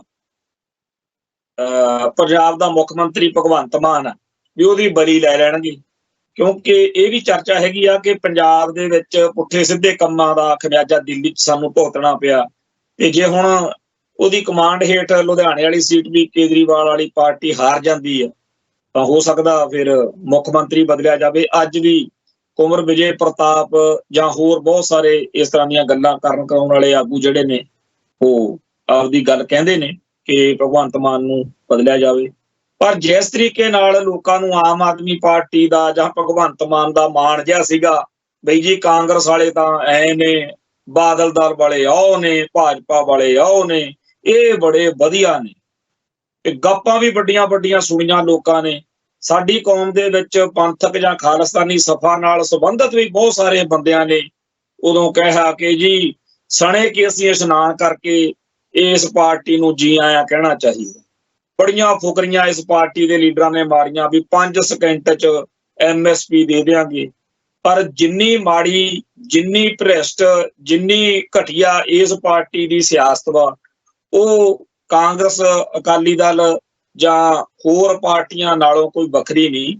ਬੀਜੇਪੀ, ਕਾਂਗਰਸ, ਆਮ ਆਦਮੀ ਅਸਲ ਵਿੱਚ ਸਿਸਟਮ ਦੇ ਵਿੱਚੋਂ ਤਾਂ ਉਹਦੇ 'ਚ ਹੀ ਆ ਨਾ ਸਾਰੇ। ਸੋ ਜਿਸ ਤਰੀਕੇ ਨਾਲ ਇਹ ਕੱਲ ਪੁਲਿਸ ਕਾਰਵਾਈ ਹੋਈ ਆ ਉਹਦੇ ਵਿੱਚ ਇੱਕ ਪੁਲਿਸ ਅਧਿਕਾਰੀ, ਜਿਵੇਂ ਹਿੰਦੀ ਫਿਲਮਾਂ 'ਚ ਇੱਕ ਸਿੰਘਮ ਨਾਂ ਦੀ ਫਿਲਮ ਦੇ ਵਿੱਚ ਉਹ ਕਰੈਕਟਰ ਖੜ ਕੇ ਬਦਮਾਸ਼ੀ ਭਰੇ ਲਹਿਜੇ 'ਚ ਲੋਕਾਂ ਨੂੰ ਕਹਿੰਦਾ ਹੁੰਦਾ ਚੱਕ ਦਿਆਂਗੇ, ਫੂਕ ਦਿਆਂਗੇ, ਉਸ ਲਹਿਜੇ ਵਿੱਚ ਹੀ ਉਹ ਬੋਲਿਆ। ਤੇ ਉਹੀ ਨਾਨਕ ਸਿੰਘ ਤੇ ਹੋਰ ਜਿਹੜੇ ਪੁਲਿਸ ਅਧਿਕਾਰੀ ਪਟਿਆਲੇ ਵਾਲੇ ਕਰਨਲ ਦੇ ਕਟਾਪੇ ਕਰਕੇ ਵਾਹਵਾ ਚਰਚਾ 'ਚ ਨੇ, ਜਿਹੜੇ ਪੁਲਿਸ ਅਧਿਕਾਰੀਆਂ ਨੂੰ ਬਚਾਉਣ ਤੇ ਪੂਰਾ ਡਟੇ ਹੋਏ ਨੇ। ਅੱਜ ਹਾਲਾਂਕਿ ਕਰਨਲ ਦਾ ਪਰਿਵਾਰ ਜਿਹੜਾ ਹੈ ਉਹ ਕਹਿੰਦੇ ਆ ਵੀ ਗਵਰਨਰ ਨੂੰ ਜਾ ਕੇ ਮਿਲਿਆ ਤੇ ਆਪਦਾ ਦੁੱਖੜਾ ਰੋਇਆ। ਕੱਲ ਨੂੰ ਜਿਹੜਾ ਸਾਬਕਾ ਫੌਜੀਆਂ ਨੇ ਇਕੱਠ ਰੱਖਿਆ ਹੋਇਆ, ਸੋ ਧਰਨੇ ਮੁਜ਼ਾਹਰੇ ਕੀਤੇ ਜਾ ਰਹੇ ਨੇ। ਪਰ ਇੱਕ ਇੱਥੇ ਗੱਲ ਇਹ ਵੀ ਚਰਚਾ 'ਚ ਕਿਸੇ ਪਾਸਿਓਂ ਆਈ ਆ ਵੀ ਇਹ ਜਿਹੜਾ ਸਰਵਿੰਗ ਕਰਨਲ ਆ ਜਿਹਦਾ ਕੁੱਟ ਕਟਾਪਾ ਹੋਇਆ ਵੀ ਇਹ IB ਨਾਲ ਸੰਬੰਧਿਤ ਵੀ ਹੈ। ਹੁਣ ਇਹ ਇੱਕ ਬਠਿੰਡੇ 'ਚ ਕੋਈ ਪਿੱਛੇ ਜੇ ਕਤਲ ਹੋਇਆ ਸੀ, ਉਸ ਕਤਲ ਦੇ ਮੌਕੇ ਇਹ ਜਿਹੜੀ ਇਸ ਵਾਰੀ ਪੀੜਤ ਕਰਨਲ ਦੀ ਜਿਹੜੀ ਸਿੰਘ ਦੀ ਵਾਈਫ ਆ, ਉਹਦੀ ਘਰਵਾਲੀ ਆ, ਉਹਦੇ ਬਾਰੇ ਕਿਸੇ ਬੰਦੇ ਨੇ ਅੱਜ ਵਾਹਵਾ ਨਾਵਾਚਕ ਵੀਡੀਓ ਪਾਈ। ਉਹਦੇ ਵਿੱਚ ਇਹ ਗੱਲ ਦੱਸੀ ਆ ਵੀ ਉਹ ਕਹਿੰਦੀ ਆ ਕਿ ਜੀ ਮੇਰੇ ਘਰ ਵਾਲਾ IB ਨਾਲ ਸੰਬੰਧਿਤ ਆ। ਚਲੋ ਇਹ ਗੱਲਾਂ ਆਪਦੀ ਥਾਂ ਤੇ ਆ, ਪਰ ਅਸੀਂ ਤਾਂ ਇਹ ਸੋਚਦੇ ਆ ਕਿ ਜੇ ਫੌਜ ਦੇ ਕਰਨਲਾਂ ਦੀ ਇੱਥੇ ਪੁਲਿਸ ਵਾਲੇ ਧੂਕੜੀ ਸਿਆਉਂ ਕਰਦੇ ਆ, ਬੇਰਹਿਮੀ ਨਾਲ ਕਟਾਪਾ ਕਰਦੇ ਆ, ਤੇ ਸਾਰੀ ਫੌਜ ਬੇਬਸ ਤੇ ਲਾਚਾਰ ਆ। ਜੇ ਉਹ IB ਦਾ ਕਰਨਲ ਆ, IB ਨਾਲ ਜੁੜਿਆ ਹੋਇਆ, ਫਿਰ ਤਾਂ ਮਤਲਬ ਕਿ ਹੋਰ ਵੀ ਜ਼ਿਆਦਾ ਮਾੜੀ ਗੱਲ ਆ ਵੀ ਕੋਈ ਸੁਣਵਾਈ ਹੋਈ ਨਹੀਂ। ਤੇ ਉਹ ਪੁਲਿਸ ਜਿਹਦੇ ਮੂਹਰੇ ਸਾਡੇ ਪੰਜਾਬ ਦੇ ਸੂਰਮੇ ਡਟ ਕੇ ਖੜਦੇ ਆ, ਲੜਦੇ ਆ, ਅੜਦੇ ਆ, ਤੇ ਕਹਿੰਦੇ ਕਹਾਉਂਦਿਆਂ ਦੀਆਂ ਪੂਛਾਂ ਚਕਾਈ ਰੱਖੀ ਦੀਆਂ ਨੇਗੀਆਂ, ਤੇ ਇਹੀ ਪੁਲਿਸ ਵਾਲਿਆਂ ਨੂੰ ਅਦਾਲਤਾਂ 'ਚੋਂ ਸਾਡੇ ਗਰੀਬ ਜਿਹੇ ਮਾਪੇ ਜਦੋਂ ਸਜ਼ਾਵਾਂ ਕਰਵਾ ਦਿੰਦੇ ਨੇ, ਤੇ ਫਿਰ ਉਹ ਜਿਹੜੀ ਹੈਂਕੜ ਆ, ਜਿਹੜੀ ਆਕੜ ਆ, ਉਹ ਕਿੱਧਰ ਜਾਂਦੀ ਹੈ। ਸੋ ਇੱਕ ਪਾਸੇ ਸਾਡੀ ਕੌਮ ਆ ਜਿਹਦਾ ਹੈਗਾ ਮੇਰਾ ਰੁੱਸੇ ਨਾ ਕਲਗੀਆਂ ਵਾਲਾ ਜੱਗ ਭਾਵੇਂ ਸਾਰਾ ਰੁੱਸ ਜੀ। ਇੱਕ ਪਾਸੇ ਸਾਡੀ ਕੌਮ ਆ ਜਿਹਦੇ ਹਰ ਇੱਕ ਬਸ਼ਰ ਦੇ, ਹਰ ਇੱਕ ਬੰਦੇ ਦੇ ਦਿਮਾਗ 'ਚ ਇਹ ਆ कि मैं तां इक तकिया सहारा बस तेरा होर सब ढाइयां ढेरियां। सो सच्चे पातशाह दा ओट आसरा लै के ਜਦੋਂ ਇਸ ਜ਼ੁਲਮ ਕਰਨ ਵਾਲੀ ਖਾਕੀ ਵਰਦੀ ਦੇ ਖਿਲਾਫ ਸਾਡੇ ਲੋਕ ਡਟਦੇ ਆ, ਉਸ ਮੌਕੇ ਫਿਰ ਸਿਰੇ ਗੱਲ ਲੱਗਦੀ ਹੀ ਲੱਗਦੀ ਹੈ। ਦੂਜੇ ਪਾਸੇ ਜਦੋਂ ਇਹ ਖਾਕੀ ਵਰਦੀ ਪੁਲਿਸ ਉੱਤੇ ਫੌਜ ਉੱਤੇ ਕਹਿਰ ਢਾਉਂਦੀ ਆ, ਉਦੋਂ ਕੋਈ ਗੱਲ ਨਹੀਂ ਬਣਦੀ। ਤੇ ਹੁਣ ਕੋਈ ਲੱਗਦਾ ਵੀ ਹੈ ਨਹੀਂ, ਕਿਉਂਕਿ ਜਿਸ ਤਰੀਕੇ ਦਾ ਰਾਹ ਪੁਲਿਸ ਨੇ ਅਪਣਾ ਲਿਆ ਤੇ ਜਿਸ ਤਰੀਕੇ ਨਾਲ ਉਹਨਾਂ ਪੁਲਿਸੀਆਂ ਦੇ ਉੱਤੇ ਪੂਰਾ ਜ਼ਿਆਦਾ ਵਿਸ਼ਵਾਸ ਕਰਕੇ ਉਹਨਾਂ ਨੂੰ ਕੰਮ ਦਿੱਤਾ ਵੀ ਚੱਕ ਦਿਓ ਫੱਟੇ ਕਿਸਾਨ ਸੰਘਰਸ਼ ਵਾਲੇ ਪੰਜਾਬ ਸਰਕਾਰ ਨੇ, ਲੱਗਦਾ ਨਹੀਂ ਕਿ ਇਹ ਕਰਨਲ ਨੂੰ ਕੋਈ, ਇਹਦੇ ਪਰਿਵਾਰ ਨੂੰ ਕੋਈ ਇਨਸਾਫ ਮਿਲੂਗਾ। ਉਲਟਾ ਹੋ ਸਕਦਾ ਵੀ ਕੋਈ ਉਹਦੀ ਕੋਈ ਪੁਰਾਣੀ ਨਵੀਂ ਗੱਲ ਕੱਢ ਕੇ ਕਹਿ ਦੇਣ ਕਿ ਜੀ ਇਹ ਤਾਂ ਆਹ ਤੇ ਉਹ ਆ। ਤੇ ਜਿਹੜੇ ਕਰਨਲ ਜਾਂ ਹੋਰ ਫੌਜ ਦੇ ਅਧਿਕਾਰੀ ਨੇ, ਜਿਹੜੇ ਹਮੇਸ਼ਾ ਇਹ ਸਮਝਦੇ ਰਹਿੰਦੇ ਨੇ ਕਿ ਪੁਲਿਸ ਤਾਂ ਬੜੀ ਖਰੀ ਆ, ਪਰ ਜਿਹੜੇ ਪੰਜਾਬ ਦੇ ਲੋਕ ਆ ਇਹੀ ਮਾੜੇ ਨੇ, ਸਿੱਖ ਤਾਂ ਜ਼ਿਆਦਾ ਹੀ ਮਾੜੇ ਨੇ, ਇਹਨਾਂ ਨਾਲ ਇਹ ਠੀਕ ਹੀ ਕਰਦੀ ਆ। ਹੋ ਸਕਦਾ ਉਹਨਾਂ ਦੇ ਵੀ ਕਪਾਟ ਖੁੱਲ ਜਾਣ ਬਈ ਇੰਨੀ ਵੀ ਗੱਲ ਸਿੱਧ ਪੱਧਰੀ ਨਹੀਂ ਹੈ। ਤੇ ਅਗਲੀ ਇਹ ਜਿਹੜੀ ਗੱਲ ਆ ਵੀ ਉੱਥੇ ਜਿਹੜਾ ਸੰਘਰਸ਼ ਨੂੰ ਖੰਡਾਉਣ ਮੌਕੇ ਜਿਹੜਾ ਜਾਬਰ ਰਵੱਈਆ ਉੱਥੇ ਪੁਲਿਸ ਦਾ ਦਿਖਿਆ, ਉਹਦਾ ਖਮਿਆਜਾ ਜਿਹੜਾ ਹੈਗਾ ਉਹ ਆਮ ਆਦਮੀ ਪਾਰਟੀ ਨੂੰ ਭੁਗਤਣਾ ਪਊ। ਪੇਂਡੂ ਖੇਤਰਾਂ ਦੇ ਵਿੱਚ ਜਿੱਥੇ ਕਿਸਾਨੀ ਨਾਲ ਜਾਂ ਸਿੱਖੀ ਨਾਲ ਸੰਬੰਧਿਤ ਲੋਕ ਨੇ, ਇਹਦਾ ਦਿਖਦਾ ਹੀ ਆ। ਇਹ ਉਹੋ ਜਿਹੀ ਹੋਈ ਗਲਤੀ ਆ ਜਿਹੋ ਜਿਹੀ ਗਲਤੀ ਅਕਾਲੀਆਂ ਨੇ ਬਾਦਲ ਸਾਹਿਬ ਦੀ ਕਮਾਂਡ ਹੇਠ ਕੀਤੀ ਸੀ। ਬਾਦਲ ਕਿਹਾ ਨੇ ਸਿੱਖ ਧਰਮ ਨਾਲ ਧਰੋਹ ਕਮਾ ਕੇ ਪੰਥਕ ਵੋਟ ਬੈਂਕ ਤਾਂ ਪਹਿਲਾਂ ਹੀ ਗਵਾ ਲਿਆ ਸੀ। ਕਾਲੇ ਕਾਨੂੰਨਾਂ ਦੀ ਹਮਾਇਤ ਕਰਕੇ ਉਦੋਂ ਤਾਂ ਸਾਰਾ ਟੱਬਰ ਲੱਗਿਆ ਹੁੰਦਾ ਸੀ। ਵੱਡੇ ਬਾਦਲ ਨੇ ਰੋਂਦੇ ਪਿੱਟਦੇ ਨੇ ਅੱਧੀ ਰਾਤ ਨੂੰ ਪਤਾ ਨਹੀਂ ਉੱਠ ਕੇ ਵੀਡੀਓ ਬਣਾਈ ਤੇ ਹਰਸਿਮਰਤ ਨੇ ਵੱਖਰੀ ਬਣਾਈ ਵੀ ਬੜੇ ਵਧੀਆ ਕਾਨੂੰਨ, ਹੁਣ ਤੱਕ ਸੋਸ਼ਲ ਮੀਡੀਆ ਤੇ ਘੁੰਮਦੀ। ਬਾਅਦ ਵਿੱਚ ਥੁੱਕ ਕੇ ਚੱਟਿਆ ਜ਼ਰੂਰ, ਪਰ ਗੱਲ ਬਣੀ ਨਹੀਂ। ਉਸ ਦੌਰ ਵਿੱਚ ਬਾਦਲ ਕਿਆ ਨੇ ਪੰਥਕ ਤੇ ਕਿਸਾਨੀ ਨਾਲ ਸੰਬੰਧਿਤ ਵੋਟ ਬੈਂਕ ਗਵਾ ਕੇ ਜਿਹੜਾ ਐਂਟੀ ਪੰਥਕ ਵੋਟ ਬੈਂਕ ਆ ਉਹਦੇ ਸਿਰ ਤੇ ਆਪਦੀ ਸਿਆਸਤ ਅੱਗੇ ਵਧਾਉਣ ਦਾ ਜਿਹੜਾ ਫੈਸਲਾ ਕੀਤਾ ਸੀ, ਉਹਦੇ ਪੱਟੇ ਹੋਏ ਅੱਜ ਤੱਕ ਉਹ ਤਾਬ ਨਹੀਂ ਆ। ਪਰ ਜਿਵੇਂ ਸਾਡੇ ਕਈ ਮੁਹਾਵਰੇ ਜਾਂ ਗੱਲਾਂ ਬਣੀਆਂ ਹੋਈਆਂ ਨੇ ਵੀ ਜੇ ਚੰਡੀਗੜ੍ਹ ਢਹਿ ਜੂ ਤਾਂ ਪਿੰਡ ਜੋਗਾ ਤਾਂ ਰਹਿ ਜੂ। ਭਾਈ ਜੇ ਬਾਦਲ ਕੇ ਸੀ, ਉਹਨਾਂ ਨੇ ਤਾਂ ਪਿਛਲੇ 40-50 ਸਾਲ ਕਾਫੀ ਜ਼ਮੀਨਾਂ ਜਾਇਦਾਦਾਂ ਲੁੱਟਾਂ ਮਾਰਾਂ ਪੈਸੇ ਧੇਲੇ ਇਕੱਠੇ ਕੀਤੇ ਹੋਏ ਸੀ। ਉਹਨਾਂ ਦਾ ਤਾਂ ਕੰਮ ਫੇਰ ਚੱਲੀ ਚੁੱਡੀ ਜਾਂਦਾ ਮਾੜਾ ਮੋਟਾ। ਆਮ ਆਦਮੀ ਪਾਰਟੀ ਵਾਲੇ ਉਹ ਤੁਹਾਡਾ ਕੀ ਬਣੂ? ਸੋ ਜਿਹੜੇ ਸਿਆਸਤ ਦੇ ਵਿੱਚ ਇਹ ਲੋਕ ਗਦਰ ਮਚਾਈ ਫਿਰਦੇ ਆ, ਉੱਥੇ ਇਹਨਾਂ ਦਾ ਭਵਿੱਖ ਕੋਈ ਬਹੁਤਾ ਜ਼ਿਆਦਾ ਚੰਗਾ ਨਹੀਂ ਲੱਗਦਾ। ਤੇ ਅਗਲੀ ਜਿਹੜੀ ਗੱਲ ਕਰਨ ਵਾਲੀ ਆ ਉਹ ਇਹ ਹੈ ਕਿ ਪੰਜਾਬ ਦੀ ਸਿਆਸਤ ਵਿੱਚ, ਪੰਥਕ ਸਿਆਸਤ ਵਿੱਚ ਮਾਸਟਰ ਤਾਰਾ ਸਿੰਘ ਦਾ ਜ਼ਿਕਰ ਬਹੁਤ ਸਾਰੇ ਕਾਰਨਾਂ ਕਰਕੇ ਪ੍ਰਸੰਗਕ ਰਹਿੰਦਾ ਹੈ। ਸਾਡੀ ਕੌਮ ਦਾ ਇਹ ਗਿਲਾ ਵੀ ਆ। ਸਰਦਾਰ ਕਪੂਰ ਸਿੰਘ ਜੀ ਦੀ ਸਾਚੀ ਸਾਖੀ ਕਿਤਾਬ ਅਨੁਸਾਰ ਮਾਸਟਰ ਤਾਰਾ ਸਿੰਘ ਤੇ ਕਿ ਉਸ ਮੌਕੇ ਉਹਨਾਂ ਨੇ ਜਾਇਜ਼ ਸਹੀ ਭੂਮਿਕਾ ਨਹੀਂ ਨਿਭਾਈ 1947 ਮੌਕੇ। ਪਰ ਜਿਹੜੇ ਭਾਰਤ ਲਈ, ਜਿਹੜੇ ਹਿੰਦੂਇਜ਼ਮ ਲਈ ਉਹ ਇੰਨਾ ਕਾਰਗਰ ਸਾਬਤ ਹੋਏ ਕਿ ਪੰਜਾਬ ਦੀ ਸਰਹੱਦ, ਪਾਕਿਸਤਾਨ ਦੀ ਸਰਹੱਦ ਗੜਗਾਉਂ ਤੱਕ ਹੋਣੀ ਸੀ ਜੇ ਮਾਸਟਰ ਤਾਰਾ ਸਿੰਘ ਪਾਕਿਸਤਾਨ ਨਾਲ ਰਲਣ ਦਾ ਫੈਸਲਾ, ਸਿੱਖ ਕੌਮ ਦਾ ਫੈਸਲਾ ਕਰਵਾ ਲੈਂਦੇ। ਪਰ ਇਹਨਾਂ ਨੇ ਉਹਦਾ ਕੀ ਮੁੱਲ ਪਾਇਆ? ਉਹ ਤਾਂ ਚਲੋ ਜਿਉਂਦੇ ਜੀ ਸਭ ਤੋਂ ਪਹਿਲੀ ਪੋਲੀਟੀਕਲ ਗ੍ਰਿਫਤਾਰੀ ਮਾਸਟਰ ਜੀ ਦੀ ਹੋਈ ਸੀ। ਪਰ ਹੁਣ ਜਿਹੜਾ ਇਸ ਮੌਕੇ ਬੀਜੇਪੀ ਦਾ, ਸੰਘ ਦਾ, ਭਾਗਵੇਂ ਬ੍ਰਿਗੇਡ ਦਾ ਸਾਰੇ ਪਾਸੇ ਬੋਲਬਾਲਾ ਹੋਇਆ, ਉਹਦੇ ਤਹਿਤ ਮਾਸਟਰ ਤਾਰਾ ਸਿੰਘ ਨਾਲ ਜਿਹੜਾ ਅੰਦਰ ਖਾਤੇ ਉਹਨਾਂ ਦਾ ਦਵਾਇਸ਼ ਆ ਜਾਂ ਮਨ ਵਿੱਚ ਕੜੱਤਣ ਆ, ਨਫ਼ਰਤ ਹੈ, ਉਹ ਬੜੀ ਤਰੀਕੇ ਨਾਲ ਬਾਹਰ ਆਉਂਦੀ। ਵੈਸੇ ਇੱਕ ਵੇਲਾ ਉਹ ਵੀ ਸੀ ਜਦੋਂ ਸੰਘ ਦੇ ਪ੍ਰੋਗਰਾਮਾਂ ਦੇ ਵਿੱਚ ਮਾਸਟਰ ਜੀ ਹਾਜ਼ਰੀਆਂ ਭਰਦੇ ਰਹੇ। ਜਦੋਂ RSS ਦਾ ਰੌਲਾ ਪਿਆ ਸੀ, ਉਹ ਫੋਟੋਆਂ ਵੀ ਆਈਆਂ ਸੀਗੀਆਂ। ਉਹ ਫੋਟੋ ਵਰਤਦੇ ਆ ਉਹ ਸੰਘ ਵਾਲੇ ਕਿ ਦੇਖੋ ਜੀ ਮਾਸਟਰ ਤਾਰਾ ਸਿੰਘ ਤੁਹਾਡਾ ਅਕਾਲੀ ਦਲ ਦਾ ਲੀਡਰ ਸੀਗਾ। ਉਸ ਮੌਕੇ ਕਾਂਗਰਸ ਤੋਂ ਦੁਖੀ ਹੋਏ ਅਕਾਲੀਆਂ ਨੇ ਮਾਸਟਰ ਤਾਰਾ ਸਿੰਘ ਦੇ ਵੇਲੇ RSS ਨਾਲ ਨੇੜਤਾ ਦਿਖਾਈ ਵੀ ਸੀ। ਪਰ ਅੱਜ ਉਹੀ RSS ਦਾ ਭਗਵਾਂ ਏਜੰਡਾ ਜਿਹੜਾ ਹੈ, ਉਹਦੇ ਤਹਿਤ ਪੰਜਾਬੀ ਯੂਨੀਵਰਸਿਟੀ ਚੰਡੀਗੜ੍ਹ ਦੇ ਵਿੱਚ ਮਾਸਟਰ ਤਾਰਾ ਸਿੰਘ ਦੇ ਉੱਤੇ ਕੋਈ ਵਿਸ਼ੇਸ਼ ਉਪਰਾਲਾ ਸੀ, ਪ੍ਰੋਗਰਾਮ ਸੀਗਾ, ਉਹ ਅਗਲਿਆਂ ਨੇ ਐਨ ਲਾਸਟ ਮਿੰਟ ਦੇ ਉੱਤੇ ਖਤਮ ਕਰਾ ਦਿੱਤਾ। ਸਰਦਾਰ ਤਰਲੋਚਨ ਸਿੰਘ ਸਾਬਕਾ ਮੈਂਬਰ ਪਾਰਲੀਮੈਂਟ ਸਮੇਤ ਬਹੁਤ ਸਾਰੇ ਲੋਕਾਂ ਨੇ ਇਸ ਮਸਲੇ ਉੱਤੇ ਯੂਨੀਵਰਸਿਟੀ ਦੇ ਵੀਸੀ ਨਾਲ ਵਿਚਾਰ ਚਰਚਾ ਕੀਤੀ, ਪਰ ਉਹਨੂੰ ਕੱਖ ਪਰਵਾਹ ਨਹੀਂ। ਉਹ ਕਹਿੰਦਾ ਜੀ ਨਹੀਂ, ਅਸੀਂ ਨਹੀਂ ਕਰਾਉਣਾ। ਮਾਸਟਰ ਤਾਰਾ ਸਿੰਘ ਪੰਜਾਬ ਦੀ ਸਿਆਸਤ ਦੇ ਵਿੱਚ ਪਿਛਲੇ 100 ਸਾਲ ਦੇ ਵਿੱਚ ਸਭ ਤੋਂ ਉੱਭਰਵੇਂ ਲੀਡਰਾਂ ਦੇ ਵਿੱਚੋਂ ਇੱਕ ਮੋਹਰੀ ਆਗੂ ਰਿਹਾ ਤੇ ਉਹਨੇ ਭਾਰਤ ਦੀ ਜਾਂ ਹਿੰਦੂਇਜ਼ਮ ਦੀ ਬੜੀ ਸੇਵਾ ਵੀ ਕੀਤੀ ਹੈ।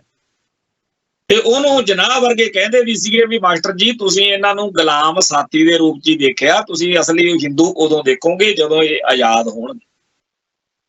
ਤੇ ਅੱਜ ਉਹਨਾਂ ਨੂੰ ਚਾਹੀਦਾ ਤਾਂ ਇਹ ਸੀ ਕਿ ਮਾਸਟਰ ਤਾਰਾ ਸਿੰਘ ਦੇ ਇੰਨੇ ਗੁਣ ਗਾਉਂਦੇ ਕਿ ਜੀ ਚਾਹੇ ਇਹਨੂੰ ਸਾਰੀ ਸਿੱਖ ਕੌਮ ਤਬਾ ਤਬਾ ਬੋਲਦੀ ਆ, ਨਾਰਾਜ਼ ਆ ਮਾਸਟਰ ਜੀ ਤੋਂ, ਪਰ ਅਸੀਂ ਇਹਦੀ ਪੂਰੀ ਕਦਰ ਕਰਦੇ ਹਾਂ ਕਿ ਦੇਖੋ ਇਸ ਬੰਦੇ ਨੇ ਪਾਕਿਸਤਾਨ ਦੀ ਸਰਹੱਦ ਬਾਘੇ ਤੱਕ ਉੱਪੜਦੀ ਕਰਤੀ। ਨਹੀਂ ਬਾਘੇ ਵਾਲੀ ਨਹੀਂ, ਇਹ ਫਿਰ ਗੜਗਾਉਂ ਤੱਕ ਹੋਣੀ ਸੀ, ਦਿੱਲੀ ਤੱਕ ਪੰਜਾਬ ਸਾਰਾ ਵਿੱਚ ਜਾਂਦਾ ਸੀ, ਰਾਜਸਥਾਨ ਸਾਰਾ, ਹਰਿਆਣਾ ਅੱਜ ਵਾਲਾ, ਹਿਮਾਚਲ ਵੀ ਤਕਰੀਬਨ ਜਾਂਦਾ ਸੀ, ਜੰਮੂ ਕਸ਼ਮੀਰ ਤਾਂ ਫਿਰ ਚੱਲੇ ਸੀ। ਸੋ ਇਸ ਗੱਲ ਦਾ ਕੋਈ ਮੁੱਲ ਮੱਲ ਉਹਨਾਂ ਨੇ ਪਾਇਆ ਨਹੀਂ। ਇਸ ਗੱਲ ਤੋਂ ਅੱਜ ਸਾਡੇ ਜਿਹੜੇ ਹੋਣ ਵਾਲੇ ਲੀਡਰ ਭਾਰਤ ਮਾਤਾ ਕੀ ਜੈ ਬੁਲਾ ਕੇ ਆਪਦੀ ਕੌਮ ਨਾਲ ਗਦਾਰੀਆਂ ਕਰਦੇ ਫਿਰਦੇ ਆ, ਉਹ ਸਿੱਖ ਲੈਣ ਬਈ ਜੇ ਤੁਸੀਂ ਆਪਦੀ ਕੌਮ ਦੇ ਨਹੀਂ ਹੈਗੇ ਤੁਹਾਨੂੰ ਉਹਨਾਂ ਨੇ ਨਹੀਂ ਪੁੱਛਣਾ। ਬਾਦਲ ਕਿਆਂ ਨਾਲ ਵੀ ਇਹੀ ਹੋ ਰਹੀ ਆ। ਜਦੋਂ ਉਹਨਾਂ ਨੇ ਦੇਖਿਆ ਵੀ ਜਿਹੜੇ ਆਪਦੀ ਕੌਮ ਨਾਲ, ਆਪਦੇ ਗੁਰੂ ਨਾਲ, ਆਪਦੇ ਧਰਮ ਨਾਲ ਨਹੀਂ ਵਫਾ ਕਰਦੇ, ਸਾਡੇ ਕੀ ਬਣਨਗੇ, ਅਗਲੇ ਨੇ ਡੱਕਰ ਤੇ ਹੁਣ ਕੁੱਤੀਆਂ ਨਹੀਂ ਪੁੱਛਦੀਆਂ ਇਹਨਾਂ ਨੂੰ। ਦੂਜੇ ਪਾਸੇ ਨੂੰ ਆ ਜਾਈਏ ਜੀ, ਪਿੱਛੇ ਜੇ ਬਾਦਲ ਸਾਹਿਬ ਦਾ ਚਲਾਣਾ ਹੋਇਆ ਵੱਡੇ ਦਾ, ਤੇ ਉਸ ਮੌਕੇ ਸਾਡੇ ਸੱਜਣ ਪਿਆਰਿਆਂ 'ਚ ਇੱਕ ਬੈਠਿਆਂ 'ਚ ਗੱਲ ਚੱਲ ਪਈ, ਕਈ ਬਹੁਤ ਉਹਨੂੰ ਸੈਲੀਬ੍ਰੇਟ ਕਰਨਗੇ, ਬੜਾ ਉਹਨੂੰ ਮਾਣ ਦੇਣਗੇ, ਜਿਹੜਾ ਵੀ ਇਹਨਾਂ ਕੋਲੇ ਹੁੰਦੇ ਆ ਭਾਰਤ ਰਤਨ ਫਲਾਨਾ ਰਤਨ ਜੇ, ਇਹ ਉਹਨਾਂ 'ਚੋਂ ਵੀ ਕੋਈ ਦੇਣਗੇ। ਬਾਦਲ ਸਾਹਿਬ ਨੂੰ ਸਾਰੀ ਕੌਮ ਪਿੱਟ ਕੇ ਮਰ ਗਈ, ਜੱਡਾ ਵੱਡਾ ਪੂਰੀ ਕੌਮ ਦੀ ਪਿੱਠ 'ਚ ਛੁਰਾ ਮਾਰ ਕੇ ਹਿੰਦੂ ਇੰਡੀਆ ਦੀ ਉਹਨਾਂ ਨੇ ਗੱਲ ਕੀਤੀ ਆ, ਉਹਨਾਂ ਦੇ ਨਾਲ ਨਿਭਿਆ ਵੀ ਬਹੁਤ ਸਤਿਕਾਰ ਮਿਲੂਗਾ ਹੁਣ ਮਰਨ ਨੂੰ, ਪਰ ਉਹਨਾਂ ਨੇ ਕੱਖ ਮੁੱਲ ਨਹੀਂ ਪਾਇਆ। ਹਾਂ, ਜਿਹੜੇ ਭਾਸ਼ਣ ਸੀਗੇ, ਤਕਰੀਰਾਂ ਸੀਗੀਆਂ, ਲੈਕਚਰ ਬੜੇ ਕਮਾਲ ਦੇ ਕੀਤੇ। ਸੋ ਇਹ ਇੰਨੇ ਨਾਲ ਹੀ ਸਾਰ ਲੋਕ ਕਹਿੰਦੇ ਤੁਹਾਨੂੰ ਮਿਲਣਾ ਮੁਲਣਾ ਕੁੱਖ ਨਹੀਂ। ਤੋ ਜਿਹੜੇ ਲੀਡਰ ਹੁਣ ਵੀ ਭਾਰਤ ਮਾਤਾ ਕੀ ਜੈ ਵਾਲੇ ਰਾਹ ਤੁਰੇ ਹੋਏ ਨੇ, ਉਹ ਦੇਖ ਲੈਣ ਵੀ ਜਿਹੜਾ ਫੰਨੂ ਮਾਸਟਰ ਤਾਰਾ ਸਿੰਘ ਨੇ ਖੋਲਿਆ, ਜਿਹੜੇ ਤਗਮੇ ਬਾਦਲ ਸਾਹਿਬ ਨੂੰ ਮਿਲ ਗਏ ਉਹ ਤੁਹਾਨੂੰ ਮਿਲ ਜਾਣਗੇ। ਪਰ ਸਾਡੀ ਕੌਮ ਨੂੰ ਕਵੱਲੀ ਬੁਰਕੀ ਪਈ ਹੋਈ। 1947 ਮੌਕੇ ਜਿਹੜੀ ਗਲਤੀ ਕਰ ਲਈ ਸੋ ਕਰ ਲਈ, ਪਰ ਜਿਹੜੇ ਸਾਡੇ ਭਰਾ ਹੁਣ ਕੌਮ ਦੀ ਆਜ਼ਾਦੀ ਦਾ ਝੰਡਾ ਚੱਕ ਕੇ ਤੁਰੇ ਹੋਏ ਨੇ, ਜੇ ਤਾਂ ਉਹਨਾਂ ਦਾ ਸਾਥ ਦੇ ਸਕਦੇ ਹੋ ਬੜੀ ਵਧੀਆ ਗੱਲ ਆ, ਪਰ ਜੇ ਨਹੀਂ ਦੇ ਸਕਦੇ ਤਾਂ ਆਰਾਮ ਨਾਲ ਘਰੇ ਬੈਠੋ। ਪੂਰੀ ਦੀ ਪੂਰੀ ਕੌਮ ਤਾਂ ਕਦੇ ਵੀ ਨਹੀਂ ਲੜਦੀ ਹੁੰਦੀ, ਕੌਮ ਦਾ ਇੱਕ ਛੋਟਾ ਜਿਹਾ ਹਿੱਸਾ ਹੁੰਦਾ ਹਰੇਕ ਕੌਮ ਦੇ ਵਿੱਚ ਜਿਹੜੇ ਲੜਦੇ ਆ, ਤੇ ਪੂਰੀ ਕੌਮ ਉਹਨਾਂ ਦੀ ਹਮਾਇਤ ਵਿੱਚ ਹੁੰਦੀ ਹੈ ਵੀ ਅਸੀਂ ਜਿਹਨਾਂ ਦੇ ਮਗਰ। ਤੇ ਜਦੋਂ ਸਾਡੀ ਕੌਮ ਨੇ 1984 ਦੇ ਦਰਬਾਰ ਸਾਹਿਬ ਦੇ ਘੱਲੂਘਾਰੇ ਤੋਂ ਜਾਂ ਨਵੰਬਰ 84 ਵਿੱਚ ਸਿੱਖਾਂ ਦੇ ਨਸਲਕੁਸ਼ੀ ਤੋਂ ਬਾਅਦ ਉਸ ਧਿਰ ਦੀ ਹਮਾਇਤ ਕੀਤੀ ਸੀ, ਜਿਹੜੀ ਧਿਰ ਖਾਲਿਸਤਾਨ ਦੀ ਲੜਾਈ ਲੜ ਰਹੀ ਸੀ, ਉਸ ਮੌਕੇ ਵੀ ਸਾਡੀ ਕੌਮ ਦੇ ਵਿੱਚ ਗਦਾਰੀ ਦਾ ਰਾਹ ਫੜਨ ਵਾਲੇ ਲੀਡਰਾਂ ਨੇ ਕੋਈ ਕਸਰ ਨਹੀਂ ਸੀ ਛੱਡੀ।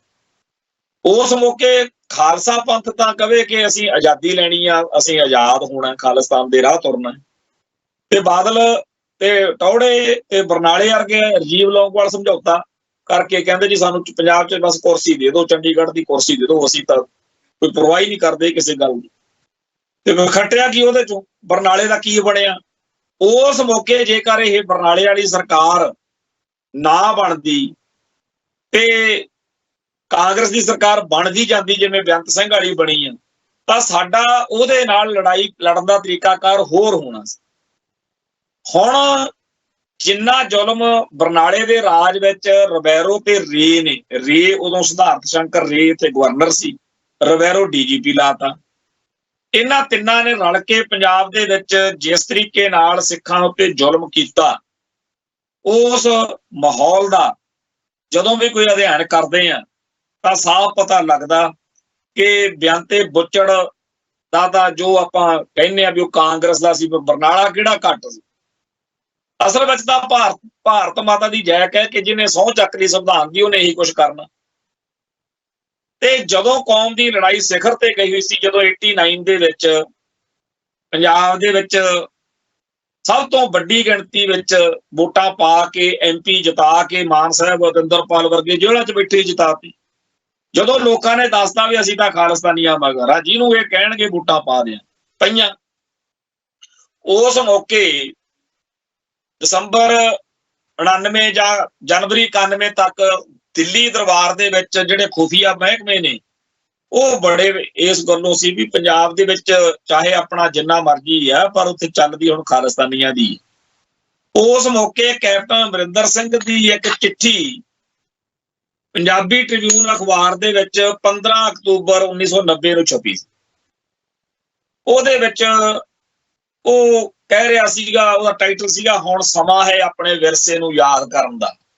ਬਈ ਜੀ ਆਪਾਂ ਭਾਰਤ ਮਾਤਾ ਨਾਲ ਜੁੜੋ, ਆਪਾਂ ਉਹ ਜਿਵੇਂ ਕੋਈ ਬੰਦਾ ਇੱਕੋ ਆਪਾਂ ਕਹਿੰਦੇ ਹੁੰਦੇ ਆ ਨਾ ਵੀ ਇੱਕ ਤਿੱਤਰ ਬਟੇਰੇ ਜਿਹੜੇ ਪਾਲਦੇ ਆ, ਉਹ ਨਿੱਕਾ ਜਿਹਾ ਬਟੇਰਾ ਪਾਲ ਲੈਣਗੇ ਤਿੱਤਰ, ਉਹਨੂੰ ਕਿਹਾ ਜਾਂਦਾ ਬੁਲਾਰਾ, ਉਹਦਾ ਨਾਂ ਰੱਖਿਆ ਜਾਂਦਾ ਬੁਲਾਰਾ। ਉਹ ਫਿਰ ਜਾਂਦਾ ਤੇ ਹੋਰਨਾਂ ਤਿੱਤਰਾਂ ਬਟੇਰਿਆਂ ਨੂੰ ਆਪਦੇ ਜਾਲ 'ਚ ਫਸਾਉਣ ਦੇ ਲਈ, ਸ਼ਿਕਾਰੀ ਦੇ ਜਾਲ 'ਚ ਫਸਾਉਣ ਦੇ ਲਈ ਉੱਥੇ ਜਾਂਦਾ ਤੇ ਉਹਨਾਂ ਨੂੰ ਲੈ ਕੇ ਆਉਂਦਾ ਤੇ ਉਹਦੇ 'ਚ ਫਸਾਈ ਜਾਂਦਾ ਹੁੰਦਾ। ਉਵੇਂ ਦੀ ਬਿਰਤੀ ਵਾਲੇ ਬੜੇ ਬੰਦੇ ਨੇ।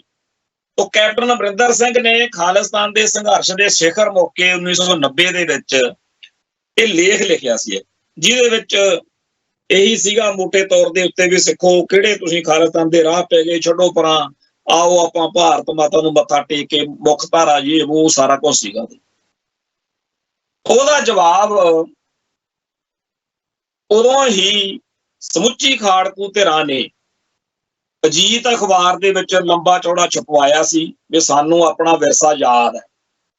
ਤੇ ਉਹ ਜਿਹੜੇ ਦੋਨੇ ਲੇਖ ਨੇ ਜਦੋਂ ਪੜ੍ਹੀਦੇ ਆ ਉਹਦੇ ਵਿੱਚ ਦੋ ਸਪਸ਼ਟ ਤੌਰ ਤੇ ਵਿਚਾਰਾਂ ਦਾ ਜਿਹੜਾ ਕੜਮਾਸਾ ਟਕਰਾਅ ਆ ਉਹ ਪਤਾ ਲੱਗਦਾ। ਉਹਦੇ ਚੋਂ ਇੱਕ ਤਾਂ ਸਿੱਖ ਕੌਮ ਦੀ ਆਜ਼ਾਦੀ ਲਈ ਲੜਨ ਮਰਨ ਵਾਲੇ, ਕੌਮ ਦੀ ਚੜ੍ਹਦੀ ਕਲਾ ਲੋਚਣ ਵਾਲੇ ਉਹਨਾਂ ਸੂਰਮਿਆਂ ਦੀ ਬਾਤ ਹੈ ਜਿਹੜੇ ਇਹ ਮੰਨਦੇ ਆ ਕਿ ਚਾਹੇ ਜੋ ਮਰਜ਼ੀ ਹੋ ਜੇ, ਅੱਜ ਮੰਨ ਲਓ ਕੱਲ ਮੰਨ ਲਓ, ਖਾਲਿਸਤਾਨ ਬਗੈਰ ਗੁਜ਼ਾਰਾ ਨਹੀਂ। ਇਹਦੇ ਉਲਟ ਜਿਹੜੇ ਰਾਹ ਦੇ ਉੱਤੇ ਬਾਦਲ ਕੇ, ਆਮ ਆਦਮੀ ਪਾਰਟੀ ਤੇ ਹੋਰ ਜਿਹੜੇ ਆ ਕਾਂਗਰਸੀ ਸਿੱਖ, ਭਾਜਪਾਈ ਸਿੱਖ, ਹੋਰ ਕਈ ਤਰ੍ਹਾਂ ਦੀਆਂ ਵੈਰਾਈਟੀਆਂ ਵਾਲੇ ਸਿੱਖ ਜਿਹੜੇ ਭਾਰਤ ਮਾਤਾ ਨੂੰ ਮੱਥਾ ਟੇਕੀ ਬੈਠੇ ਆ, ਮੁੱਖ ਧਾਰਾ ਨੂੰ ਮੱਥਾ ਟੇਕੀ ਬੈਠੇ ਆ, ਉਹ ਨੇ ਉਹਨਾਂ ਦੇ ਵਿਚਾਰਾਂ ਦਾ ਇਸ ਲੇਖ ਵਿੱਚ ਸਾਂਝੇ ਤੌਰ ਤੇ ਕੈਪਟਨ ਅਮਰਿੰਦਰ ਸਿੰਘ ਨੇ ਪ੍ਰਗਟਾਵਾ ਕੀਤਾ ਸੀ ਕਿ ਜੀ ਆਪਾਂ ਸਾਰੇ ਜਿਹੜੇ ਆ ਭਾਰਤੀ ਮੁੱਖ ਧਾਰਾ ਚਾਲੂ। ਉਹਨਾਂ ਦਿਨਾਂ ਦੇ ਵਿੱਚ ਜਦੋਂ ਖਾੜਕੂਆਂ ਨੇ ਆਪਦਾ ਜਵਾਬ ਦੇ ਦਿੱਤਾ, ਫਿਰ ਅਗਲੇ 2-2.5 ਸਾਲ ਇੱਕ ਬੜਾ ਸ਼ਬਦ ਚਲਾਇਆ ਗਿਆ ਜਿਹੜੇ ਉਸ ਵੇਲੇ ਸੱਜਣ ਸਰਗਰਮ ਸੀ ਉਹਨਾਂ ਨੂੰ ਚੇਤਾ ਆ ਜਾਣਾ ਜਦੋਂ ਮੈਂ ਬੋਲਣਾ, ਉਹ ਸੀ ਜੀ ਪੰਜਾਬ ਪੈਕੇਜ। ਕੈਪਟਨ ਅਮਰਿੰਦਰ ਸਿੰਘ ਵਾਲੀ ਚਿੱਠੀ ਤੋਂ ਅਗਲਾ ਜਿਹੜਾ ਸੀ ਉਹ ਚੱਲਿਆ ਸੀ ਪ੍ਰੋਜੈਕਟ ਪੰਜਾਬ ਪੈਕੇਜ, ਕਹਿ ਕੇ ਹਰ ਥਾਂ ਦੇ ਉੱਤੇ ਇੰਨਾ ਜ਼ਿਆਦਾ ਰੰਡੀ ਰੋਣਾ ਜਿਹਾ ਪਾਇਆ ਗਿਆ ਵੀ ਪੰਜਾਬ ਦੇ ਆਮ ਲੋਕ ਇਉਂ ਸਮਝਣ ਲੱਗ ਗਏ ਕਿ ਜੀ ਇੰਨੇ ਸਾਲ ਤੋਂ ਪਿੱਛੇ ਇੱਥੇ ਜਿਹੜੇ ਹਾਲਾਤ ਬਣੇ ਹੋਏ ਨੇ, ਬੜੀ ਆਰਥਿਕ ਕਮਜ਼ੋਰੀ ਹੈ, ਕੋਈ ਵਿਕਾਸ ਨਹੀਂ ਹੋ ਰਿਹਾ ਤੇ ਪੰਜਾਬ ਨੂੰ ਕਰੋੜਾਂ ਅਰਬਾਂ ਰੁਪਏ ਦੇਣ ਨੂੰ ਕੇਂਦਰ ਤਿਆਰ ਬੈਠਾ। ਜੇ ਕਿਤੇ ਆ ਜਿਹੜਾ ਕੰਮ ਚੱਲਦਾ ਮਾਰੋ ਮਾਰ ਵਾਲਾ ਖਾੜਕੂ ਸੰਘਰਸ਼, ਇਹ ਥੋੜਾ ਜਿਹਾ ਠੰਡਾ ਹੋ ਜੇ ਤੇ ਇੱਥੇ ਕੋਈ ਚੁਣੀ ਹੋਈ ਸਰਕਾਰ ਆ ਜੇ, ਇੱਥੇ ਐ ਹੋ ਜੇ ਉਹ ਹੋ ਜੇ, ਫਿਰ ਜੀ ਪੰਜਾਬ ਪੈਕੇਜ ਮਿਲ ਜਾਣਾ। ਪੰਜਾਬ ਪੈਕੇਜ ਅੱਖਰ ਨੇ ਇੰਨਾ ਕਮਲ ਪਾਇਆ ਬਈ ਜਦੋਂ 1991 ਦੇ ਵਿੱਚ ਇਲੈਕਸ਼ਨਾਂ ਦਾ ਐਲਾਨ ਹੋਇਆ, ਕਹਿੰਦੇ ਕਹਾਉਂਦੇ ਖਾਲਿਸਤਾਨੀ ਸੰਘਰਸ਼ ਦੇ ਸ਼ਹੀਦ ਜਿਨ੍ਹਾਂ ਨੇ ਕੌਮ ਲਈ ਆਪਣੇ ਸਿਰਾਂ ਤੇ ਖੱਫਣ ਬੰਨ੍ਹ ਕੇ ਜਾਨਾਂ ਵਾਰੀਆਂ, ਉਹਨਾਂ ਦੇ ਭਰਾ ਭੈਣਾਂ ਬਾਪੂ ਉਹ ਕਾਗਜ਼ ਭਰਦੇ ਫਿਰਨ। ਜੇ ਉਹਨਾਂ ਨੂੰ ਕੋਈ ਸਮਝਾਵੇ, ਜੇ ਕਵੇ ਵੀ ਸ਼ਹੀਦਾਂ ਦੇ ਤੁਸੀਂ ਵਾਰਸ ਹੋ, ਤੁਸੀਂ ਸ਼ਹੀਦ ਪਰਿਵਾਰ ਹੋ, ਤੁਹਾਡਾ ਸ਼ਹੀਦ ਤਾਂ ਉਸ ਜਥੇਬੰਦੀ ਸੀ ਜਿਹਦਾ ਨਾਂ ਹੀ ਖਾਲਿਸਤਾਨ ਤੋਂ ਸ਼ੁਰੂ ਹੁੰਦਾ, Khalistan commando force, Khalistan liberation force ਜਾਂ Bhindranwala tigers force of Khalistan. ਤੇ ਤੁਸੀਂ ਹਿੰਦੁਸਤਾਨ ਜਿੰਦਾਬਾਦ ਕਹਿ ਕੇ ਭਾਰਤੀ ਮੁੱਖ ਧਾਰਾ ਨੂੰ ਮੱਥਾ ਟੇਕ ਕੇ ਕਾਗਜ਼ ਭਰਦੇ ਫਿਰਦੇ ਤੇ ਕੋਈ ਗੱਲ ਨਾ। ਉਸ ਮਾਹੌਲ ਦੇ ਵਿੱਚ ਜਦੋਂ ਪੰਜਾਬ ਪੈਕੇਜ ਦਾ ਛੁਣਛਣਾ ਖੜਕਾ ਕੇ, ਚਲੋ 91 ਵਾਲੀਆਂ ਇਲੈਕਸ਼ਨਾਂ ਤਾਂ ਰੱਦ ਕਰਤੀਆਂ ਲਾਸਟ ਮਿੰਟ ਤੇ, ਉਹ ਦਿੱਲੀ ਵਾਲਿਆਂ ਨੇ ਰੱਦ ਕਰਤੀਆਂ ਲਾਸਟ ਤੇ, ਫਿਰ ਫਰਵਰੀ 92 ਚ ਵੋਟਾਂ ਕਰਾ ਕੇ ਬੇਅੰਤ ਸਿੰਘ ਦੀ ਸਰਕਾਰ ਬਣ ਗਈ। ਉਸ ਤੋਂ ਬਾਅਦ ਬੇਅੰਤ ਸਿੰਘ, ਕੈਪਟਨ ਅਮਰਿੰਦਰ ਸਿੰਘ ਤੇ ਹੋਰ ਬਹੁਤ ਸਾਰੇ ਪੰਜਾਬ ਪੈਕੇਜ ਕਰਦੇ ਰਹੇ। ਉਧਰੋਂ ਤਾਂ ਸਿੱਖ ਸੰਘਰਸ਼ ਉੱਤੇ ਜਿਹੜਾ ਕਹਿਰ ਭਰਿਆ ਸਮਾਂ ਚੱਲਿਆ, ਖਾੜਕੂ ਲਹਿਰ ਉੱਤੇ ਅਟੈਕ ਹੁੰਦਾ ਗਿਆ, ਖਾੜਕੂ ਜਲਜਲਾ ਜਿਹੜਾ ਸੀ, ਖਾੜਕੂ ਤਪ ਤੇਜ ਸੀ, ਉਹ ਘਟਦਾ ਗਿਆ ਤੇ ਨਾਲ ਦੀ ਨਾਲ ਪੰਜਾਬ ਪੈਕੇਜ ਦੀ ਜਿਹੜੀ ਆਵਾਜ਼ ਆ ਉਹ ਵੀ ਮੱਧਮ ਪੈਂਦੀ ਗਈ। ਅਖੀਰ ਬੇਅੰਤ ਤੇ ਬੁੱਚੜ ਦੇ ਮਾਰਨ ਕੌਮ ਸਾਰਾ ਪੰਜਾਬ ਭੁੱਲ ਹੀ ਚੁੱਕਿਆ ਸੀ ਵੀ ਪੰਜਾਬ ਪੈਕੇਜ ਵੀ ਹੁੰਦਾ ਸੀ ਕੋਈ, ਜਿਹਦੇ ਰਾਹੀਂ ਪੰਜਾਬ ਨੂੰ ਬੜਾ ਕੁਛ ਮਿਲਣਾ ਸੀ। ਨਾ ਕੁਛ ਦਿੱਤਾ ਤੇ ਨਾ ਕੁਛ ਲਿਆ, ਤੇ ਉਹ ਐਵੇਂ ਗੱਲਾਂ ਦਾ ਕੜਾਹ ਜਿਹਾ ਕਰਕੇ ਗੱਲ ਕਰ। ਹੁਣ ਇਹ ਗੱਲ ਅੱਜ ਕਿਉਂ ਚੇਤੇ ਆਉਂਦੀ ਆ ਬਈ ਅੱਜ ਜਦੋਂ ਪਿਛਲੇ 15-20 ਸਾਲ ਤੋਂ ਪੰਜਾਬ ਦੇ ਜਿਹੜੇ ਹਾਲਾਤ ਬਣੇ ਹੋਏ ਨੇ, ਹੁਣ ਪੰਜਾਬ ਦਾ ਬੱਚਾ ਜਿਹੜਾ ਹੈ ਉਹ ਅਨਰੈਸਟ ਫੀਲ ਕਰ ਰਿਹਾ, ਇੱਕ ਬੇਚੈਨੀ। ਜਦੋਂ ਸੰਤ ਭਿੰਡਰਾਂ ਵਾਲਿਆਂ ਦਾ ਉਭਾਰ ਹੋਇਆ ਹੈ ਉਦੋਂ ਵੀ ਸਿੱਖ ਕੌਮ ਦੇ ਵਿੱਚ ਇੱਕ ਬੇਚੈਨੀ, ਇੱਕ ਅਨਰੈਸਟ ਸੀ। ਹੈ ਤਾਂ ਉਹ ਸਦੀਵੀ ਕਈ ਸਦੀਆਂ ਤੋਂ, ਪਰ ਉਸ ਬੇਚੈਨੀ ਨੂੰ ਸੰਤ ਭਿੰਡਰਾਂ ਵਾਲਿਆਂ ਵੇਲੇ ਇੱਕ ਸ਼ੇਪ, ਇੱਕ ਰੂਪ ਮਿਲਿਆ ਸੀ ਜਿਹਦੇ ਵਿੱਚੋਂ ਸੰਘਰਸ਼ ਅੱਗੇ ਵਧਿਆ ਫੁੱਲਿਆ। ਉਹੀ ਅਨਰੈਸਟ ਹੁਣ ਦੁਬਾਰਾ ਨਵੇਂ ਸਿਰਿਓਂ, ਜਿਹਦੇ ਵਿੱਚ ਕਦੇ ਸਾਡੇ ਭਰਾ ਬਾਹਰਲੇ ਮੁਲਕਾਂ ਨੂੰ ਕਰੋੜਾਂ ਰੁਪਈਏ ਖਰਚ ਕੇ ਵੀ ਭੱਜਣ ਨੂੰ ਫਿਰਦੇ ਆ ਵੀ ਇੱਥੋਂ ਨਿਕਲੀ, ਕਦੇ ਨਸ਼ਿਆਂ ਦਾ ਇੱਥੇ ਹੜ ਆ ਜਾਂਦਾ, ਉਹ ਫਰਸਟ੍ਰੇਸ਼ਨ, ਉਹ ਸਾਰੇ ਕੁਛ ਤੋਂ ਇੱਕ ਐਸਕੇਪ ਰੂਟ ਜਿਵੇਂ ਬੰਦਾ ਲੈਂਦਾ। ਕਦੇ ਪੰਜਾਬ ਦੇ ਵਿੱਚ ਕੋਈ ਜਿਵੇਂ ਕਿਸਾਨ ਸੰਘਰਸ਼ ਮੌਕੇ ਸਾਰਿਆਂ ਨੇ ਉਹ ਮੋਦੀ ਜਿਹਦੇ ਬਾਰੇ ਕਹਿੰਦੇ ਆ ਉਹ ਨਹੀਂ ਝੁਕਦਾ, ਪੁਸ਼ਪਾ ਝੁਕਦਾ ਨਹੀਂ, ਪੁਸ਼ਪਾ ਨਹੀਂ ਝੁਕੇਗਾ, ਉਹ ਝੁਕਾ ਕੇ ਦਿਖਾਤਾ। ਸੋ ਜਿਹੜਾ ਪੰਜਾਬ ਦੇ ਵਿੱਚ ਇੱਕ ਲੜਨ ਮਰਨ ਦਾ, ਇੱਕ ਜੁਰਤ ਦਾ ਮਾਦਾ ਹੈ, ਉਹ ਸਾਰੇ ਕਾਸੇ ਦੇ ਵਿੱਚ ਦਿੱਲੀ, ਯੂਪੀ, ਬਿਹਾਰ ਤੇ ਹੋਰ ਕਿਤੇ ਨਹੀਂ ਹੈ। ਪਰ ਮੁਲਕ ਦੀਆਂ ਏਜੰਸੀਆਂ ਨੂੰ ਸਾਫ਼ ਦਿਖਦਾ ਕਿ ਸਾਰੇ ਸੰਸਾਰ ਦੇ ਵਿੱਚੋਂ ਜਿਸ ਤਰੀਕੇ ਨਾਲ ਖਾਲਿਸਤਾਨ ਦਾ ਇਸ਼ੂ ਅੱਗੇ ਵੱਧ ਫੁੱਲ ਰਿਹਾ, ਜਿਸ ਤਰੀਕੇ ਨਾਲ ਨਿਊਜ਼ੀਲੈਂਡ, ਆਸਟ੍ਰੇਲੀਆ, ਕੈਨੇਡਾ, ਅਮਰੀਕਾ, ਜਦੋਂ ਆ ਪਿੱਛੇ ਜੇ ਇੱਕ ਸਾਰੇ ਚਰਚਾ ਛਿੜੀ, ਉਹ ਪ੍ਰਧਾਨ ਮੰਤਰੀ ਮੋਦੀ ਸਾਹਿਬ ਲੈ ਕੇ ਉਹਨੂੰ ਚਲੇ ਗਏ ਉੱਥੇ ਗੁਰਦੁਆਰਾ ਰਕਾਬਗੰਜ ਸਾਹਿਬ, ਬੰਗਲਾ ਸਾਹਿਬ, ਤੇ ਉਹਨੂੰ ਬਾਅਦ ਚ ਪੁੱਛਦੇ ਫਿਰਨ ਕਿ ਜੀ ਤੁਸੀਂ ਦੱਸੋ ਖਾਲਿਸਤਾਨੀ ਤੁਹਾਡੇ ਮੁਲਕ ਚ, ਉਹ ਕਹਿੰਦਾ ਸਾਡੇ ਫਰੀडम ਆਫ ਸਪੀਚ ਆ। ਸੋ ਸਾਰੇ ਸੰਸਾਰ ਦੇ ਵਿੱਚ ਫਰੀडम ਆਫ ਸਪੀਚ ਦੇ ਝੰਡੇ ਹੇਠ ਖਾਲਿਸਤਾਨੀ ਆਵਾਜ਼ ਆ ਜਿਹੜੀ ਉਹ ਗੂੰਜ ਰਹੀ। ਸੋ ਇਸ ਮਾਹੌਲ ਨੂੰ ਦੇਖ ਕੇ ਹੁਣ ਫੇਰ ਜਿਵੇਂ ਅੱਗੇ ਕੈਪਟਨ ਅਮਰਿੰਦਰ ਸਿੰਘ, ਬੇਅੰਤ ਸਿੰਘ, ਪੰਜਾਬ ਪੈਕੇਜ, ਰਾਜੀਵ ਲੌਂਗੋਵਾਲ ਸਮਝੌਤਾ, ਇਦਾਂ ਦੇ ਛੁਣਛਣੇ ਖੜਕਾ ਕੇ ਲੋਕਾਂ ਨੂੰ ਥੋੜੇ ਟਾਈਮ ਲਈ ਗੁੰਮਰਾਹ ਕਰਕੇ ਸ਼ਾਂਤ ਕੀਤਾ ਜਾਂਦਾ ਸੀ ਨਾ, ਉਵੇਂ ਦੀ ਇੱਕ ਕਹਾਣੀ ਮੇਰੇ ਨਜ਼ਰ ਅੱਜ ਪਈ। ਕੱਲ ਤੋਂ ਬੜੀ ਚਰਚਾ ਛਿੜੀ ਹੋਈ ਆ, ਜਿੱਥੇ ਸਾਡੇ ਇੱਥੇ YouTube ਚੈਨਲਾਂ ਤੇ ਜਿਹੜੇ ਬੋਲਦੇ ਆ ਬੁਲਾਰੇ ਇੰਟੈਲੈਕਚੁਅਲ ਸਿੱਖਾਂ ਦੇ, ਉਹ ਬੜਾ ਕਹਿਣ ਲੱਗੇ ਪਏ ਨੇ, ਕਹਿੰਦੇ ਉਹ ਜਿਹੜਾ ਵਿਸ਼ਵਨਾਥ ਤਿਵਾੜੀ ਹੁੰਦਾ ਸੀ, ਜਿਹੜਾ ਉਦੋਂ 1982-83 ਦੇ ਵਿੱਚ ਉਹਦਾ ਮਰਡਰ ਹੋ ਗਿਆ ਸੀ ਯੂਨੀਵਰਸਿਟੀ ਦੇ ਵਿੱਚ, ਹਾਲਾਂਕਿ ਪੰਜਾਬੀ ਬੋਲੀ ਦੇ ਲਈ ਉਸਨੇ ਬੜਾ ਕੰਮ ਕੀਤਾ, ਉਹਦੇ ਪਰਿਵਾਰ ਦਾ ਪੰਜਾਬੀ ਬੋਲੀ ਦੇ ਲਈ ਸੰਘਰਸ਼ ਤਾਂ ਸਾਰਿਆਂ ਨੂੰ ਯਾਦ ਹੀ ਹੈ। ਤੇ ਉਹਦਾ ਵਿਸ਼ਵਨਾਥ ਤਿਵਾੜੀ ਦਾ ਜਿਹੜਾ ਬੇਟਾ ਮਨੀਸ਼ ਤਿਵਾੜੀ, ਉਹ ਕਾਂਗਰਸੀ ਲੀਡਰ ਹੈ, MP ਵੀ ਬਣਦਾ ਜਾਂਦਾ ਰਿਹਾ, ਉਹਦੀ ਇੱਕ ਲਿਖਤ, ਇੱਕ ਆਰਟੀਕਲ ਇੰਗਲਿਸ਼ ਟ੍ਰਿਬਿਊਨ ਤੇ ਛਪੀ। ਵੈਸੇ ਇੰਗਲਿਸ਼ ਟ੍ਰਿਬਿਊਨ ਦਾ ਵੀ ਕੰਮ ਕਮਾਲ ਦਾ ਹੀ ਆ, ਜਿਹੜਾ ਕੈਪਟਨ ਅਮਰਿੰਦਰ ਸਿੰਘ ਵਾਲਾ ਲੇਖ ਆ 1990 ਵਾਲਾ, ਉਹ ਵੀ ਟ੍ਰਿਬਿਊਨ 'ਚ ਛਪਿਆ ਸੀ, ਤੇ ਇਹ ਮਨੀਸ਼ ਤਿਵਾੜੀ ਵਾਲਾ ਲੇਖ ਵੀ ਟ੍ਰਿਬਿਊਨ 'ਚ ਛਪਿਆ। ਉਸ ਲੇਖ ਦੇ ਵਿੱਚ ਮਨੀਸ਼ ਤਿਵਾੜੀ ਨੇ ਵੀ ਸਾਰਾ ਕੁਛ ਦਾ ਪਿਛਲਾ ਗੋਗਾ ਗਾ ਕੇ ਐਂਡ ਤੇ ਉਹੀ ਕਿਹਾ ਬਈ ਜੀ ਪੰਜਾਬ ਨੂੰ ਆਰਥਿਕ ਪੈਕੇਜ ਚਾਹੀਦਾ, ਪੰਜਾਬ ਨੂੰ ਤਾਂ ਫੈਡਰਲ ਢਾਂਚਾ ਚਾਹੀਦਾ, ਪੰਜਾਬ ਨੂੰ ਆਪਦਾ ਕੇਸ ਸਹੀ ਤਰੀਕੇ ਨਾਲ ਪੁੱਟ ਨਹੀਂ ਕਰਨਾ ਆਇਆ, ਉਹ ਪੰਜਾਬ ਦੇ ਜਿਹੜੇ ਗੈਰ ਸਿੱਖ ਜਾਂ ਹਿੰਦੂ ਭਾਈਚਾਰੇ ਦੇ MLA MP ਸੀ, ਉਹਨਾਂ ਨੇ ਆ ਬਲ ਏਦਾਂ ਦੀ ਕਹਾਣੀ ਜੀ ਸੁਣਾਈ। ਮੈਂ ਸਾਰਾ ਉਚੇਚਾ ਲੱਭਿਆ ਤੇ ਪੜ੍ਹਿਆ, ਤੇ ਮੈਂ ਸਾਰੀ ਗੱਲ ਚੋਂ ਇਹੀ ਲੱਭਿਆ ਕਿ ਜਿਵੇਂ ਉਦੋਂ ਕੈਪਟਨ ਅਮਰਿੰਦਰ ਸਿੰਘ ਨੇ ਜਾਂ ਪੰਜਾਬ ਪੈਕੇਜ ਦੇ ਬਹਾਨੇ ਸਿੱਖਾਂ ਨੂੰ ਬਰਗਲਾ ਕੇ ਵੀ ਯਾਰ ਆਹ ਜਿਹੜੇ ਲੜਦੇ ਮਰਦੇ ਜੋ ਜੁਝਾਰੂ ਬਿਰਤੀ ਵਾਲੇ ਸੂਰਮੇ ਆ, ਇਹਨਾਂ ਦਾ ਰਾਹ ਨਹੀਂ, ਤੁਸੀਂ ਇੱਧਰ ਆ, ਉਵੇਂ ਦੀ ਇਹ ਕਹਾਣੀ ਹੈ। ਕਿਉਂਕਿ ਹੁਣ ਸਾਫ਼ ਦਿਖ ਰਿਹਾ ਕਿ ਪੰਜਾਬ ਨੂੰ ਬਹੁਤਾ ਚਿਰ ਇੱਧਰ ਨਹੀਂ ਰੱਖਿਆ ਜਾ ਸਕਦਾ। ਇੱਕ ਪੀਸਫੁਲ ਤੇ ਡੈਮੋਕ੍ਰੈਟਿਕ ਮੂਵਮੈਂਟ ਦਾ ਪਹਿਲਾਂ ਹੀ ਜਿਹੜੀ ਆ ਉਹ ਦਿਖ ਰਹੀ ਹੈ, ਕਿਉਂਕਿ ਹਰ ਮੌਕੇ ਦੇ ਫੈਸਲੇ, ਹਰ ਮੌਕੇ ਦੀ ਐਕਟਿਵਿਜ਼ਮ ਵੱਖੋ ਵੱਖਰੀ ਹੁੰਦੀ ਹੈ। ਜਿਵੇਂ ਕਿ ਇੱਕ ਵੇਲਾ 84 ਤੋਂ ਬਾਅਦ ਸੀ, ਜਦੋਂ ਹਥਿਆਰਬੰਦ ਸੰਘਰਸ਼ ਤੇ ਓਵਰਗਰਾਊਂਡ ਸੰਘਰਸ਼ ਇੱਕੋ ਵੇਲੇ ਚੱਲਿਆ। ਹੁਣ ਵੀ ਭਾਵੇਂ ਅੰਡਰਗਰਾਊਂਡ ਜਿਹੜੀਆਂ ਘਟਨਾਵਾਂ ਨੇ ਉਹ ਵਾਪਰਦੀਆਂ ਰਹਿੰਦੀਆਂ ਨੇ, ਪਰ ਓਵਰਗਰਾਊਂਡ ਸੰਘਰਸ਼ ਜਿਹਦੇ ਵਿੱਚ ਜਿਹੜਾ ਦਲ ਖਾਲਸਾ ਆਪਦੇ ਤਰੀਕੇ ਨਾਲ, ਸ਼੍ਰੋਮਣੀ ਅਕਾਲੀ ਦਲ ਅੰਮ੍ਰਿਤਸਰ ਮਾਨ ਦਲ ਆਪਦੇ ਤਰੀਕੇ ਨਾਲ ਤੇ ਭਾਈ ਦਲਜੀਤ ਸਿੰਘ ਬਿੱਟੂ ਵਾਲਾ ਗਰੁੱਪ ਆਪਦੇ ਤਰੀਕੇ ਨਾਲ ਇਸ ਗੱਲ ਨੂੰ ਅੱਗੇ ਵਧਾਉਂਦੇ ਆ ਰਹੇ ਸੀ। ਤੇ ਇੱਕ ਜਿਹੜੀ ਮਕੈਨਿਕੀ ਹੁੰਦੀ ਆ ਹਰ ਗੱਲ ਦੀ, ਇੱਕ ਉਹੀ ਇੱਥੇ ਵਾਪਰੀ ਕਿ ਜਿਹੜੀ ਨਵੀਂ ਪੀੜ੍ਹੀ ਸੀ, ਜਿਨ੍ਹਾਂ ਨੂੰ ਨਾ ਮਾਨ ਸਾਹਿਬ ਤੋਂ, ਨਾ ਦਲਜੀਤ ਸਿੰਘ ਤੋਂ, ਨਾ ਦਲ ਖਾਲਸਾ ਤੋਂ ਤਸੱਲੀ ਹੋ ਸਕਦੀ ਸੀ, ਕਿਉਂਕਿ ਚਾਹੇ ਕੋਈ ਵੀ ਗੱਲ ਆ, ਚਾਹੇ ਫਿਲਮਾਂ ਦਾ, ਚਾਹੇ ਕਿਤਾਬਾਂ ਨਾਵਲਾਂ ਦਾ, ਚਾਹੇ ਕੋਈ ਗਾਣਿਆਂ ਦੀ ਗੱਲ ਆ, ਹਰ ਖੇਤਰ ਦੇ ਵਿੱਚ ਜਿਹੜੀ ਨਵੀਂ ਪੀੜ੍ਹੀ ਉੱਠਦੀ ਆ ਉਹਦੇ ਆਪਦੇ ਹੀ ਚੇਟਕ ਜਾਂ ਆਪਦੇ ਹੀ ਰੰਗ ਢੰਗ ਹੁੰਦੇ ਆ, ਉਹਨੂੰ ਪਹਿਲਾਂ ਵਾਲੀ ਚੀਜ਼ ਨਹੀਂ ਪਸੰਦ ਆਉਂਦੀ ਜਾਂ ਘੱਟ ਪਸੰਦ ਆਉਂਦੀ ਹੈ। ਤੋ ਇਸ ਮੌਕੇ ਦੇ ਲੋਕਾਂ ਨੂੰ, ਨੌਜਵਾਨਾਂ ਨੂੰ ਨਵੇਂ ਹੀਰੋ ਮਿਲੇ, ਦੀਪ ਸਿੱਧੂ ਤੇ ਅਮਰਤਪਾਲ।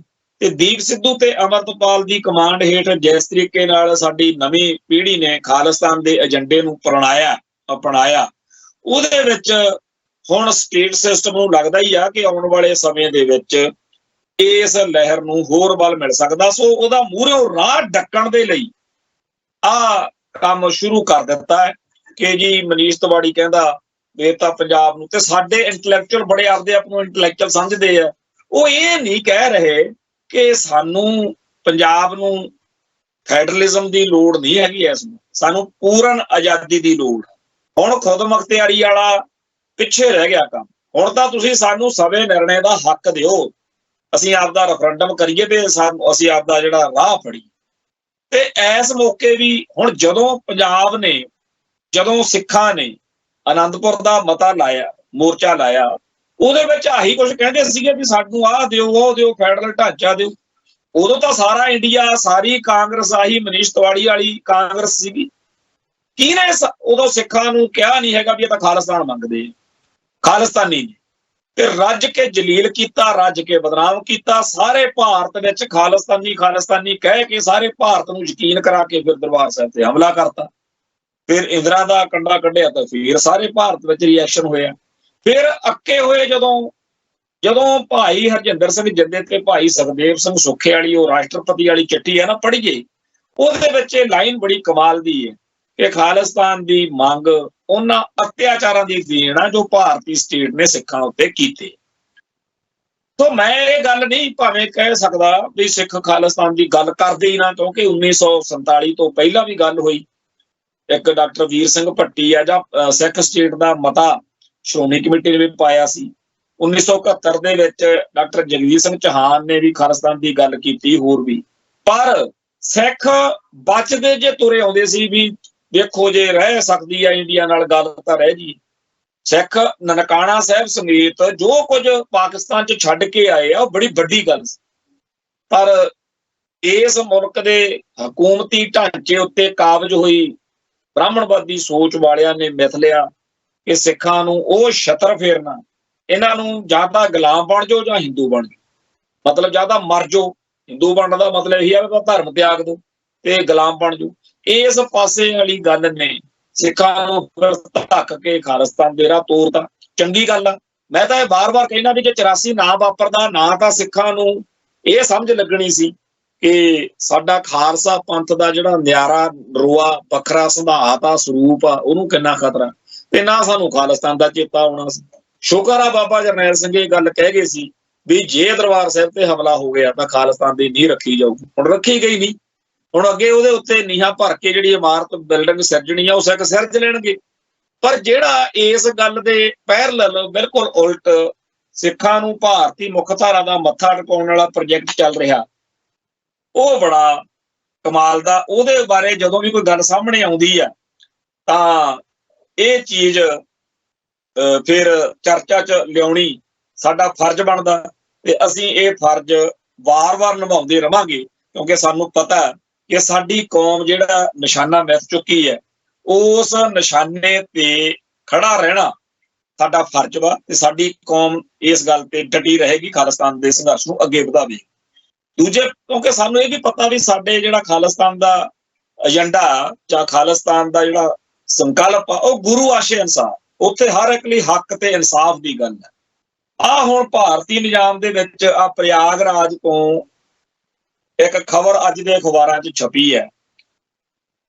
ਹੁਣ ਗੱਲ ਕਹਿਣ ਲੱਗਿਆਂ ਸ਼ਰਮ ਆਉਂਦੀ ਆ, ਪਰ ਇੱਥੇ ਅਖਬਾਰਾਂ ਦੇ ਉੱਤੇ ਵੱਡੀ ਕਰਕੇ ਖਬਰ ਛਪੀ ਹੋਈ ਹੈ। ਪੰਜਾਬੀ ਦੇ ਵਿੱਚ ਇਹ ਖਬਰ ਜਿਹੜੀ ਜਗਬਾਣੀ ਦੀ ਆ ਉੱਤੇ ਲਿਖਿਆ ਹੋਇਆ ਕਿ ਇਲਾਹਾਬਾਦ ਹਾਈ ਕੋਰਟ ਨੇ ਫੈਸਲਾ ਦਿੱਤਾ ਹੈ ਕਿ ਕੁੜੀ ਦੀਆਂ, ਮੁਟਿਆਰ ਦੀਆਂ, ਔਰਤ ਦੀਆਂ ਕਿਸੇ ਦੀਆਂ ਛਾਤੀਆਂ ਨੂੰ ਫੜਨਾ ਤੇ ਸਲਵਾਰ ਦਾ ਨਾਲਾ ਤੋੜਨਾ ਜਬਰ ਜਨਾਹ ਜਾਂ ਜਬਰ ਜਨਾਹ ਦੀ ਕੋਸ਼ਿਸ਼ ਨਹੀਂ। ਹੁਣ ਜਿਸ ਭਾਰਤ ਦੇ ਵਿੱਚ ਅਦਾਲਤਾਂ ਇਹ ਹੁਕਮ ਦੇ ਰਹੀਆਂ ਨੇ, ਉੱਥੇ ਰੇਪਸਤਾਨ ਜਿਹੜਾ ਮੁਲਕ ਬਣਿਆ ਪਿਆ, ਉਸ ਮੁਲਕ ਨਾਲ ਅਸੀਂ ਆਪਦੇ ਆਪ ਨੂੰ ਕਿਵੇਂ ਕਾਹਤੋਂ ਜੋੜੀਏ? ਸਾਨੂੰ ਕੀ ਬਿਮਾਰੀ ਪਈ ਹੋਈ ਆ ਵੀ ਇਹੋ ਜਿਹੀ? ਹਾਂ, ਇਹ ਗੱਲ ਜ਼ਰੂਰ ਆ ਕਿ ਇਹ ਜਿਹੜਾ ਹੁਕਮ ਹੋਇਆ ਨਾ, ਅਦਾਲਤ ਦਾ ਆਰਡਰ ਹੈ, ਫੈਸਲਾ ਹੋਇਆ ਵੀ ਤੁਸੀਂ ਕਿਸੇ ਔਰਤ ਦੀਆਂ ਜੇ ਛਾਤੀਆਂ ਫੜ ਲਈਆਂ, ਤੁਸੀਂ ਸਲਵਾਰ ਦਾ ਨਾਲਾ ਤੋੜ ਲਿਆ, ਤੁਹਾਡੇ ਤੇ ਰੇਪ ਦਾ ਪਰਚਾ ਨਹੀਂ ਹੋਊਗਾ। ਇਹ ਭਾਈ ਤੁਸੀਂ ਪੰਜਾਬ ਤੋਂ ਬਾਹਰ, ਸਿੱਖ ਹੋਮਲੈਂਡ ਤੋਂ ਬਾਹਰ, ਖਾਲਿਸਤਾਨ ਤੋਂ ਬਾਹਰ ਇਹੋ ਜਿਹੀਆਂ ਗੱਲਾਂ ਕਰ ਸਕਦੇ ਹੋ, ਪਰ ਪੰਜਾਬ ਦੇ ਵਿੱਚ ਜਿੱਥੇ ਗੁਰੂਆਂ ਦੀ ਧਰਤੀ ਆ, ਇੱਥੇ ਇਹੋ ਜਿਹਾ ਕੁਛ ਨਾਮੁਮਕਿਨ। ਇਹ ਖਾਲਿਸਤਾਨ ਦਾ ਐਲਾਨ ਹੈ, ਪੰਜਾਬ ਖਾਲਿਸਤਾਨ ਦਾ ਰੂਪ ਆ। ਜਿਹੜਾ ਪੰਜਾਬ ਆ ਭਾਰਤ ਦਾ ਹਿੱਸਾ ਨਹੀਂ ਹੈਗਾ, ਇਹ ਵੱਖਰਾ ਦੇਸ਼ ਹੀ ਦੇਸ਼ ਪੰਜਾਬ। ਤੇ ਦੂਜੇ ਪਾਸੇ ਪੰਜਾਬ ਤੋਂ ਬਾਹਰ ਵੀ ਜਿੱਥੇ ਗੁਰਾਂ ਦਾ ਖਾਲਸਾ ਕੋਈ ਹੋਵੇ, ਉੱਥੇ ਜੇਕਰ ਕੋਈ ਇਹੋ ਜਿਹੀ ਕਰਤੂਤ ਕਰੇਗਾ ਤਾਂ ਸਿੱਖ ਆਪਦਾ ਫਰਜ਼ ਲਾਜ਼ਮੀ ਨਿਭਾਏ, ਕਿਉਂਕਿ ਸਿੱਖ ਨੇ ਇਹ ਨਹੀਂ ਦੇਖਣਾ ਹੈਗਾ ਕਿ ਸਾਡੀ ਸਿੱਖਾਂ ਦੀ ਧੀ ਦਾ ਮਸਲਾ ਤਾਂ ਹੀ ਆ। ਠੀਕ ਆ, ਦੂਜੀਆਂ ਕੌਮਾਂ ਧਰਮਾਂ ਦੇ ਲੋਕਾਂ ਨੇ ਆਪੋ ਆਪਦੀਆਂ ਧੀਆਂ ਭੈਣਾਂ ਨੂੰ ਵੀ ਸਾਡੇ ਬਾਰੇ ਗੁੰਮਰਾਹ ਕਰ ਦਿੱਤਾ, ਸਟੇਟ ਨੇ ਨਾਲ ਲੱਗ ਕੇ ਗੰਦ ਪਾਤਾ। ਪਰ ਅਸੀਂ ਆ ਜਿਹੜਾ ਤੁਹਾਡੀਆਂ ਅਦਾਲਤਾਂ ਹੁਕਮ ਦੇ ਰਹੀਆਂ ਨੇ ਵੀ ਚਾਹੇ ਕਿਸ ਦਾ ਨਾੜਾ ਤੋੜ ਲਓ ਕੁੜੀ ਦਾ, ਚਾਹੇ ਤੁਸੀਂ ਛਾਤੀਆਂ ਫੜ ਲਓ, ਤੁਹਾਨੂੰ ਕੋਈ ਇਹਦੇ 'ਚ ਰੋਕ ਟੋਕ ਨਹੀਂ। ਸੋ ਇਹ ਗੱਲ ਬਹੁਤ ਹੀ ਸਾਡੇ ਲਈ ਸ਼ਰਮਨਾਕ ਆ ਕਿ ਜਿਸ ਮੁਲਕ ਦੇ ਨਾਲ ਸਾਨੂੰ ਜੋੜ ਕੇ ਕਿਹਾ ਜਾ ਰਿਹਾ ਵੀ ਤੁਸੀਂ ਭਾਰਤੀ ਹੋ, ਜਾਂ ਜਿਸ ਕੌਮ ਦੇ ਨਾਲ ਉਹਦੇ ਜਿਹੜੇ ਸਿਧਾਂਤ ਨੇ ਜਾਂ ਜਿਹੜੇ ਉਹਦੇ ਫੈਸਲੇ ਨੇ, ਉਹ ਸਾਨੂੰ ਬਹੁਤ ਜ਼ਿਆਦਾ ਸ਼ਰਮਿੰਦਗੀ ਜਤਾਉਂਦੇ। ਸਾਡੇ ਲਈ ਬੜੀ ਅਫਸੋਸ ਵਾਲੀ ਗੱਲ ਆ। ਅਸੀਂ ਤਾਂ ਇਹ ਗਾਲ ਵਾਂਗੂ ਗੱਲ ਮੰਨਦੇ ਆ ਵੀ ਜਦੋਂ ਸਾਨੂੰ ਕੋਈ ਭਾਰਤੀ ਜਾਂ ਹਿੰਦੂ ਕਹਿੰਦਾ, ਹਿੰਦੂ ਦੇ ਤਾਂ ਅਰਥ ਹੀ ਬੜੇ ਮਾੜੇ। ਅਸੀਂ ਜਦੋਂ ਪੜ੍ਹੀਦੇ ਆ ਬੜੀ ਔਖ ਮਹਿਸੂਸ ਹੁੰਦੀ ਆ ਵੀ ਕਿਉਂ ਸਾਨੂੰ, ਅਰੇ ਕੁਛ ਤੋਂ ਸ਼ਰਮ ਕੀਜੀਏ, ਹਿੰਦੂ ਕਹਿ ਕੇ ਹਮੇ ਗਾਲੀ ਤੋਂ ਨਾ ਦੀਜੀਏ। ਸੋ ਅਸੀਂ ਸਿੱਖ ਹਾਂ ਤੇ ਸਿੱਖ ਦਸ਼ਮੇਸ਼ ਪਾਤਸ਼ਾਹ ਦੇ, ਗੁਰੂ ਸਾਹਿਬਾਨ ਦੇ ਆਦਰਸ਼ਾਂ ਅਨੁਸਾਰ ਚੱਲਣ ਵਾਲੇ ਸਿੱਖ, ਤੇ ਸਾਡੇ ਲਈ ਇਹ ਗੱਲ ਕੋਈ ਅਰਥ ਨਹੀਂ ਰੱਖਦੀ ਕਿ ਅਸੀਂ ਇੱਥੇ ਭਾਰਤ ਵਿੱਚ ਰਹਿੰਦੇ ਹਾਂ, ਕਿਉਂਕਿ ਗੁਲਾਮ ਅਸੀਂ ਕਦੋਂ ਰਹਿਣਾ ਚਾਹੁੰਦੇ ਹਾਂ? ਉਹ ਕਹਿੰਦੇ ਜੀ ਤੁਸੀਂ ਸਾਡਾ ਪਾਸਪੋਰਟ ਵਰਤਦੇ ਹੋ। ਉਹ ਭਾਈ ਮਜਬੂਰੀ ਹੈ, ਸਾਨੂੰ ਤਾਂ ਤੁਸੀਂ ਆਜ਼ਾਦ ਕਰੋ, ਅਸੀਂ ਹੁਣੇ ਖਾਲਿਸਤਾਨ ਦਾ ਬਣਾ ਲੈਂਦੇ ਹਾਂ। ਤੁਹਾਡੀ ਅਸੀਂ ਕੋਈ ਵੀ ਜਿਹੜੀ ਦਿੱਤੀ ਹੋਈ ਆਇਡੈਂਟੀਟੀ ਆ ਵੀ ਤੁਸੀਂ ਜੀ ਆਧਾਰ ਕਾਰਡ, ਫਲਾਨਾ ਕਾਰਡ, ਅਸੀਂ ਤੁਹਾਡਾ ਕਿੱਥੇ ਵਰਤੇ ਦਈਏ? ਅਸੀਂ ਕਿਉਂ ਵਰਤਦੇ ਹਾਂ? ਮਜਬੂਰੀ ਹੈ ਸਾਡੀ, ਤੁਸੀਂ ਆਜ਼ਾਦ ਕਰੋ। ਆ ਤੁਹਾਡੇ ਤਾਂ ਜਿਹੜੇ ਹੈਗੇ ਆ ਹਿਮਾਚਲ ਵਾਲੇ, ਉਹ ਪਿੱਟਣ ਲੱਗੇ ਹੋਏ ਨੇ, ਕਹਿੰਦੇ ਅਸੀਂ ਦੱਸਾਂਗੇ। ਉਹ ਕੋਈ ਅਮਨ ਸੂਦ ਜੀ ਦੀ ਕੱਲ ਵੀ ਆਪਾਂ ਪਰਸੋਂ ਵੀ ਗੱਲ ਕੀਤੀ, ਅੱਜ ਉਹ ਫੇਰ ਇੱਕ ਵੀਡੀਓ 'ਚ ਅਫਸਰ ਕੋਲੇ ਖੜਾ, ਹਾਲਾਂਕਿ ਉਸ ਅਫਸਰ ਨੇ, ਬੀਬੀ ਨੇ ਉਹਨੂੰ ਝਿੜਕਿਆ ਵੀ ਤੂੰ ਪੁਲਿਸ 'ਚ ਆ, ਵੀ ਤੂੰ ਐਵੇਂ ਲੋਕਾਂ ਨੂੰ ਘੇਰਦਾ ਫਿਰਦਾ, ਅਮਨ ਕਾਨੂੰਨ ਹੱਥ 'ਚ ਲੈਂਦਾ ਫਿਰਦਾ।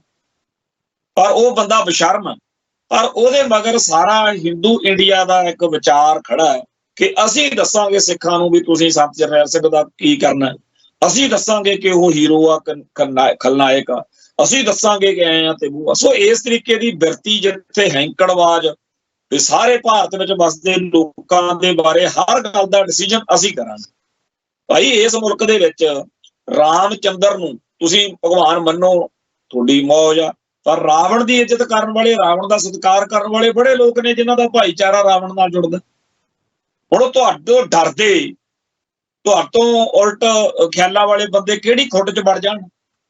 ਇਵੇਂ ਹੀ ਇੱਕ ਅੱਜ ਹੋਰ ਹੀ ਨਵਾਂ ਹੀ ਸੱਪ ਕੱਢੀ ਫਿਰੇ ਚੈਨਲ ਤੇ ਮੈਂ ਸੁਣਿਆ, ਕਹਿੰਦਾ ਜੀ ਜੇ ਭਾਰਤੀ ਸਟੇਟ ਇਹ ਫੈਸਲਾ ਕਰ ਦੇਵੇ ਵੀ ਸੰਤ ਭਿੰਡਰਾਂ ਵਾਲੇ ਜਿਹੜੇ ਨੇ ਉਹ ਸ਼ਹੀਦ ਨੇ, ਅਸੀਂ ਫੇਰ ਕਹਿੰਦੇ ਮੰਨ ਲਾਂਗੇ।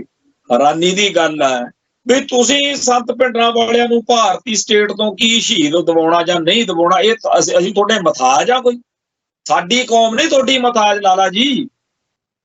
ਤੁਸੀਂ ਤਾਂ ਅੱਜ ਤੱਕ ਅੰਗਰੇਜ਼ਾਂ ਵੇਲੇ ਸਰਦਾਰ ਭਗਤ ਸਿੰਘ, ਸਰਦਾਰ ਸਰਾਭਾ ਜੀ, ਸਰਦਾਰ ਊਧਮ ਸਿੰਘ, ਗਦਰੀ ਬਾਬੇ, ਬੱਬਰ ਅਕਾਲੀ ਤੇ ਹੋਰ ਜਿੰਨੇ ਵੀ ਅੰਗਰੇਜ਼ਾਂ ਦੀ ਗੁਲਾਮੀ ਖਿਲਾਫ ਲੜੇ, ਸ਼ਹੀਦੀਆਂ ਪਾ ਕੇ, ਫਾਂਸੀਆਂ ਤੇ ਚੜ੍ਹ ਕੇ ਕੁਰਬਾਨੀਆਂ ਕਰ ਗਏ। ਤੁਸੀਂ ਤਾਂ ਹੁਣ ਤੱਕ ਤੁਹਾਡਾ ਭਾਰਤੀ ਨਿਜ਼ਾਮ ਤਾਂ ਉਹਨਾਂ ਨੂੰ ਸ਼ਹੀਦ ਨਹੀਂ ਗਰਦਾਨ ਸਕਿਆ। ਕਿਹਾ ਕਹਿ ਸਕਿਆ ਤੁਸੀਂ ਉਹਨਾਂ ਨੂੰ ਵੀ ਸ਼ਹੀਦ ਆ? ਜੋ ਤੁਸੀਂ ਉਹਨਾਂ ਨੂੰ ਸ਼ਹੀਦ ਨਹੀਂ ਕਹਿ ਸਕੇ ਜਿਨ੍ਹਾਂ ਨੇ ਗੋਰਿਆਂ ਖਿਲਾਫ, ਤੇ ਤੁਸੀਂ ਜਿਹੜੇ ਤੁਹਾਡੇ ਜ਼ੁਲਮਾਂ ਖਿਲਾਫ ਲੜੇ ਉਹਨਾਂ ਨੂੰ ਸ਼ਹੀਦ ਕਹਿਣ ਦੀ ਜੁਰਤ ਕਿੱਥੋਂ ਕਰ ਲਓਗੇ? ਇਹ ਬੜੀ ਔਖੀ ਗੱਲ ਆ। ਇਹ ਜੁਰਤ, ਇਹ ਹਿੰਮਤ ਤੁਹਾਨੂੰ ਨਾ ਆ ਸਕਦੀ ਹੈ। ਤੁਸੀਂ ਗੋਰਿਆਂ ਖਿਲਾਫ ਲੜਿਆਂ ਨੂੰ ਤਾਂ ਸ਼ਹੀਦ ਕਹਿ ਨਹੀਂ ਸਕਦੇ। ਸੋ ਸੱਚੀ ਗੱਲ ਇਹ ਹੈਗੀ ਆ ਕਿ ਇੰਡੀਅਨ ਸਟੇਟ ਸਿਸਟਮ ਜਿਹੜਾ ਹੈ ਉਹ ਸਿੱਖ ਕੌਮ ਨੂੰ ਹੜੱਪਣ ਲਈ ਹਿੰਦੂਇਜ਼ਮ ਦਾ ਭੰਨਵੇਂ ਏਜੰਡੇ ਦਾ ਜਿਹੜਾ ਕੰਮ ਆ ਉਹਦੇ ਵਿੱਚ ਅੱਗੇ ਵਾਧਾ ਕਰ ਰਿਹਾ। ਪਰ ਸਿੱਖ ਆਪਦੇ ਹੱਕਾਂ ਹਿੱਤਾਂ ਲਈ ਲੜਦੇ ਆ ਤੇ ਲੜਦੇ ਰਹਿਣਗੇ।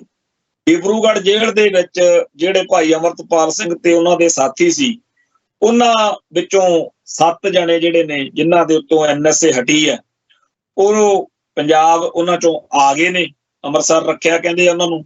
ਤੇ ਇਹਨਾਂ ਵਿੱਚ ਭਗਵੰਤ ਸਿੰਘ ਉਰਫ ਪ੍ਰਧਾਨ ਮੰਤਰੀ ਜੀ ਦਾ ਨਾਂ ਸੀਗਾ ਮੁੰਡੇ ਦਾ, ਬਾਜੇ ਕੇ ਪਿੰਡ ਤੋਂ, ਹਰਜੀਤ ਸਿੰਘ ਜਿਹੜਾ ਅਮਰਤਪਾਲ ਸਿੰਘ ਦਾ ਚਾਚਾ, ਦਲਜੀਤ ਸਿੰਘ ਕਲਸੀ, ਕੁਲਵੰਤ ਸਿੰਘ ਰਾਊਕੇ, ਗੁਰਿੰਦਰਪਾਲ ਸਿੰਘ ਗੁਰੀ ਔਜਲਾ, ਬਸੰਤ ਸਿੰਘ, ਗੁਰਮੀਤ ਸਿੰਘ ਬੁੱਕਣਵਾਲਾ, ਇਹਨਾਂ ਤੇ NSA ਖਤਮ ਹੋਇਆ ਤੇ ਇਹ ਪੰਜਾਬ ਆ ਗਏ। ਤੇ ਬਾਕੀ ਜਿਹੜੇ ਨੇਗੇ ਉਹ ਅਮਰਤਪਾਲ ਸਿੰਘ ਤੇ ਪੱਪਲਪ੍ਰੀਤ ਇਹ ਉੱਥੇ ਹੈਗੇ ਆ। ਸੋ ਇਹ ਤੋਂ ਅਗਲੀ ਜਿਹੜੀ ਗੱਲ ਕਰਨ ਯੋਗ ਰਹਿੰਦੀ ਆ ਉਹ ਇਹ ਹੈ ਕਿ 28 ਮਾਰਚ ਨੂੰ ਸ਼੍ਰੋਮਣੀ ਕਮੇਟੀ ਦੇ ਬਜਟ ਇਜਲਾਸ ਦੇ ਉਲਟ ਧਰਨਾ, ਰੋਸ ਧਰਨੇ ਦਾ ਐਲਾਨ ਜਿਹੜਾ ਬਾਬਾ ਹਰਨਾਮ ਸਿੰਘ ਨੇ ਕੀਤਾ ਹੋਇਆ, ਉਹਦੇ ਤਹਿਤ ਅੱਜ ਵੀ ਅਖਬਾਰਾਂ ਦੇ ਵਿੱਚ ਉਹਨਾਂ ਦਾ ਬਿਆਨ ਆਇਆ ਕਿ ਉੱਥੇ ਹੁਮਾ ਕੇ ਪਹੁੰਚੋ ਤੇ ਅਸੀਂ ਸਿੰਘ ਸਾਹਿਬਾਨ ਦੀ ਪੁਰਾਣਿਆਂ ਦੀ ਬਹਾਲੀ ਤੇ ਨਵੀਆਂ ਨਿਯੁਕਤੀਆਂ ਰੱਦ ਕਰਵਾਵਾਂਗੇ। ਵੈਸੇ ਚੰਗੀ ਗੱਲ ਆ, ਜਦੋਂ ਇਹ ਬਾਦਲਕਿਆਂ ਨਾਲ ਹੁੰਦੇ ਸੀ ਉਦੋਂ ਜਿਹੜਾ IT ਸੈੱਲ ਆ, ਕਈ ਇਹੋ ਜਿਹੇ ਬੰਦੇ ਵੀ ਨੇ ਜਿਨ੍ਹਾਂ ਦੇ ਬਾਰੇ ਲੋਕ ਕਹਿੰਦੇ ਆ ਵੀ ਜੀ ਇਹ ਟਕਸਾਲ ਨਾਲ ਜੁੜੇ ਹੋਏ ਨੇ। ਤੋ ਇਹੋ ਜਿਹੇ ਬੰਦਿਆਂ ਨੇ ਹਮੇਸ਼ਾ ਕੌਮ ਪ੍ਰਸਤ, ਪੰਥ ਪ੍ਰਸਤ ਸਾਡੇ ਵਰਗਿਆਂ ਦਾ ਵਿਰੋਧ ਕਰਨਾ ਹੁੰਦਾ ਸੀ।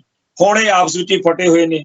ਉਧਰੋਂ ਬਾਦਲਾਂ ਦਾ IT ਸੈੱਲ ਬਾਬੇ ਹੁਣਾਂ ਨੂੰ ਕਹਿਣ ਲੱਗਿਆ ਹੋਇਆ ਜੀ ਇਹ ਤਾਂ ਭਾਜਪਾ ਨਾਲ ਰਲ ਗਈ, ਤੇ ਬਾਬੇ ਹੁਣੀ ਆਪ ਦਾ ਜਿਹੜਾ ਇਹਨਾਂ ਦਾ ਗਰੁੱਪ ਆ ਉਹਨਾਂ ਨੂੰ ਬੜਾ ਚੰਗਾ ਬੋਲੀ ਜਾਂਦਾ। ਇੱਥੇ ਕੀ ਉਲਝਾ ਪਿਆ ਰਹੇ, ਚੰਗੀ ਗੱਲ ਆ। ਪਰ ਅੱਜ ਇੱਕ ਢੀਂਡਸਾ ਸਾਹਿਬ ਦੀ ਇੰਟਰਵਿਊ ਸੁਣੀ ਆ, ਉਹ ਬਿਲਕੁਲ ਹੀ ਜਿਵੇਂ ਬਾਦਲ ਸਾਹਿਬ ਜੱਟ ਮਤਲਾ ਖੁਦਾ ਨੂੰ ਲੈ ਗਏ ਚੋਰ, ਉਹ ਕਿਸੇ ਗੱਲ ਤੇ ਆਉਂਦੇ ਹੀ ਨਹੀਂ। ਉਹ ਕਹਿੰਦੇ ਜੀ ਅਸੀਂ ਤਾਂ ਕਦੇ ਕਿਸੇ ਗੱਲ 'ਚ ਦਖਲਅੰਦਾਜ਼ੀ ਨਹੀਂ ਕਰਦੇ, ਉਹ ਤਾਂ ਸ਼੍ਰੋਮਣੀ ਕਮੇਟੀ ਦੇ ਆਪ ਦੇ ਫੈਸਲੇ ਨੇ, ਉਹ ਜਿਵੇਂ ਮਰਜ਼ੀ ਕਰਨ। ਸੋ ਇਸ ਤਰ੍ਹਾਂ ਦੀਆਂ ਬਾਤਾਂ ਚੀਤਾਂ ਜੀਆਂ ਕਰਨ ਵਾਲੀ ਜਿਹੜੀ ਬਿਰਤੀ ਆ, ਵੀ ਐਵੇਂ ਲੋਕਾਂ ਨੂੰ ਉੱਲੂ ਜਿਹਾ ਸਮਝੀ ਜਾਣਾ ਵੀ ਅਸੀਂ ਬੜੇ ਚਾਤਰ ਹਾਂ। ਕਹਿੰਦਾ ਜੀ ਸੁਖਬੀਰ ਬਾਦਲ ਜਿਹੜਾ ਤਕੜਾ ਹੀ ਇੰਨਾ ਵੀ ਤਾਂ ਉਹਦਾ ਸਾਰੇ ਵਿਰੋਧ ਕਰਦੇ ਆ। ਹਾਂਜੀ, ਬੜਾ ਤਕੜਾ, ਜਿਹਨੇ ਸਾਡੇ ਸਾਹਿਬ ਸ੍ਰੀ ਗੁਰੂ ਗ੍ਰੰਥ ਸਾਹਿਬ ਜੀ ਦੀ ਬੇਅਦਬੀ ਕਰਨ ਵਾਲਿਆਂ ਦੀ ਰਾਖੀ ਕੀਤੀ, ਉਹ ਤਕੜਾ ਹੀ ਹੋਣਾ। ਜੇਕਰ 1 ਜੂਨ 2015 ਤੋਂ 12 ਅਕਤੂਬਰ 2015 ਤੱਕ ਜਦੋਂ ਬੇਅਦਬੀ ਨਹੀਂ ਸੀ, ਪਾਵਨ ਸਰੂਪ ਬਰਗਾੜੀ 'ਚ ਨਹੀਂ ਸੀ ਅੰਗ ਖਿਲਾਰੇ, ਉਹਦੇ ਵਿਚਾਲੇ ਜੇਕਰ ਕੋਈ ਮਾੜੇ ਤੋਂ ਮਾੜਾ ਵੀ ਬੰਦਾ ਹੁੰਦਾ, ਉਹਨੇ ਵੀ ਇਹ ਗੱਲ ਸੋਚਣੀ ਸੀ ਮੈਂ ਮੁੱਖ ਮੰਤਰੀ ਆ, ਮੈਨੂੰ ਚਾਹੀਦਾ, ਪਰ ਨਹੀਂ ਕੀਤਾ। ਤੇ ਹੁਣ ਭਾਲਦੇ ਆ ਪੰਜਾਬ ਦੇ ਵਿੱਚੋਂ ਪੰਥ ਦੀ ਹਮਾਇਤ। ਹੁਣ ਕਹਿੰਦੇ ਆ ਜੀ ਅਸੀਂ ਬੜੇ ਸੱਚੇ ਸੁੱਚੇ ਆ, ਅਸੀਂ ਜੀ ਭਾਂਡੇ ਮਾਂਜ ਲਏ, ਅਸੀਂ ਜੋੜੇ ਸਾਫ਼ ਕਰ ਲਏ। ਇਉਂ ਥੋੜੀ ਬਾਤਾਂ ਹੁੰਦੀਆਂ। ਪਰ ਸ਼ੁਕਰ ਆ ਵਾਹਿਗੁਰੂ ਦਾ ਕਿ ਕੌਮ ਜਿਉਂਦੀ ਜਾਗਦੀ ਆ, ਹਰ ਤਰੀਕੇ ਨਾਲ ਇਹਨਾਂ ਦਾ ਸਫਾਇਆ ਕਰਨ ਦੇ ਵੱਲ ਵੱਧ ਰਹੀ ਆ। ਜੇ ਕਿਤੇ ਉਦੋਂ ਭਾਈ ਨਾਰਾਇਣ ਸਿੰਘ ਚੌੜੇ ਦੀ ਕਿਰਪਾ ਹੋ ਜਾਂਦੀ, ਸੱਚੇ ਪਾਤਸ਼ਾਹ ਦੀ ਬਖਸ਼ਿਸ਼ ਹੋ ਜਾਂਦੀ, ਉਹਨਾਂ ਤੇ ਕਹਾਣੀ ਕੁਝ ਹੋਰ ਹੋਣੀ ਸੀ। ਤੇ ਉਹਨਾਂ ਦੇ ਨਾਲ ਇੱਕ ਹੋਰ ਸਿੰਘ ਭਾਈ ਧਰਮ ਸਿੰਘ ਜਿਹੜਾ, ਉਹਨੂੰ ਵੀ ਇਸ ਕੇਸ ਵਿੱਚ ਭਾਈ ਨਾਰਾਇਣ ਸਿੰਘ ਚੌੜੇ ਦੇ ਨਾਲ ਫਸਾਉਣ ਦੇ ਲਈ ਬਹੁਤ ਕੁਝ ਕੀਤਾ ਜਾਂਦਾ ਰਿਹਾ। ਪਰ ਅੱਜ ਹਾਈ ਕੋਰਟ ਦੇ ਵਿੱਚੋਂ ਉਹਦੀ ਗ੍ਰਿਫਤਾਰੀ ਤੇ ਰੋਕ ਲਾ ਦਿੱਤੀ ਗਈ ਆ। ਅਪ੍ਰੈਲ ਦੇ ਵਿੱਚ ਉਹਦੀ ਤਰੀਕ ਪੈ ਗਈ ਆ। ਤੇ ਭਾਈ ਧਰਮ ਸਿੰਘ ਦੇ ਬਾਰੇ ਕਹਿੰਦੇ ਸੀਗੇ ਕਿ ਜੀ ਇਹ ਉਦੋਂ ਇੱਕ ਦਿਨ ਪਹਿਲਾਂ ਨਾਰਾਇਣ ਸਿੰਘ ਚੌੜੇ ਨੂੰ CCTV ਕੈਮਰੇ 'ਚ ਅਸੀਂ ਕਹਿੰਦੇ ਦੇਖਿਆ, ਉਹਨਾਂ ਗੱਲਾਂ ਕਰਦਾ ਸੀ। ਪਰ ਅੱਜ ਅਦਾਲਤ ਨੇ ਇਹ ਕਿਹਾ ਵੀ ਉਹ ਕਹਿੰਦੇ ਆ ਵੀ ਹਰਪਾਲ ਸਿੰਘ ਜਿਹੜਾ ACP ਆ, ਪੁਲਿਸ ਦਾ ਅਫਸਰ ਆ, ਉਹਨੂੰ ਵੀ ਉਹ ਮਿਲਿਆ ਸੀ ਨਾਰਾਇਣ ਸਿੰਘ ਤਾਂ, ਤੇ ਹਰਜਿੰਦਰ ਸਿੰਘ ਧਾਮੀ ਸ਼੍ਰੋਮਣੀ ਕਮੇਟੀ ਪ੍ਰਧਾਨ ਨੂੰ ਵੀ ਮਿਲਿਆ ਸੀ, ਹੋਰ ਵੀ ਉੱਥੇ ਬੇਸ਼ੁਮਾਰ ਲੋਕਾਂ ਨੂੰ ਮਿਲਿਆ। ਵੀ ਬਾਕੀ ਸਾਰਿਆਂ ਨੂੰ ਕਾਹਤੋਂ ਨਹੀਂ ਸਾਜ਼ਿਸ਼ ਕਰਤਾ ਮੰਨਿਆ ਗਿਆ? ਤੇ ਜੇ ਹਰਪਾਲ ਸਿੰਘ ਤੁਹਾਡਾ ਪੁਲਿਸ ਦਾ ਅਧਿਕਾਰੀ ਜਾਂ ਹਰਜਿੰਦਰ ਸਿੰਘ ਧਾਮੀ, ਉਹਨਾਂ ਨੂੰ ਕੋਈ ਖਾਸ ਫੁੱਲ ਲੱਗੇ ਹੋਏ ਨੇ ਕਿ ਵੀ ਉਹ ਸਾਜ਼ਿਸ਼ ਵਿੱਚ ਹੋ ਹੀ ਨਹੀਂ ਸਕਦੇ। ਸੋ ਇਸ ਗੱਲ ਦੇ ਲਾਹਾ ਦੇ ਕੇ ਅੱਜ ਧਰਮ ਸਿੰਘ ਨੂੰ ਅਦਾਲਤ ਵਿੱਚੋਂ ਜਿਹੜੀ ਹੈਗੀ ਆ ਉਹ ਰੋਕ ਲੱਗੀ ਆ ਉਹਨਾਂ ਦੀ ਗ੍ਰਿਫਤਾਰੀ ਤੇ। ਅਰਦਾਸ ਕਰਦੇ ਹਾਂ ਸੱਚੇ ਪਾਤਸ਼ਾਹ ਅੱਗੇ ਕਿ ਭਾਈ ਨਰਾਇਣ ਸਿੰਘ ਜਲਦੀ ਬਾਹਰ ਆਉਣ ਤੇ ਕੌਮ ਦੀ ਸੇਵਾ ਜਿਹੜੀ ਹੈਗੀ ਆ ਉਹ ਕਰਨ। ਇੱਥੇ ਸਮਾਪਤੀ ਆ, ਫਿਰ ਮਿਲਾਂਗੇ ਜੀ। ਨਾਨਕ ਨਾਮ ਚੜ੍ਹਦੀ ਕਲਾ, ਤੇਰੇ ਭਾਣੇ ਸਰਬੱਤ ਦਾ ਭਲਾ। ਵਾਹਿਗੁਰੂ ਜੀ ਕਾ ਖਾਲਸਾ, ਵਾਹਿਗੁਰੂ ਜੀ ਕੀ ਫਤਿਹ।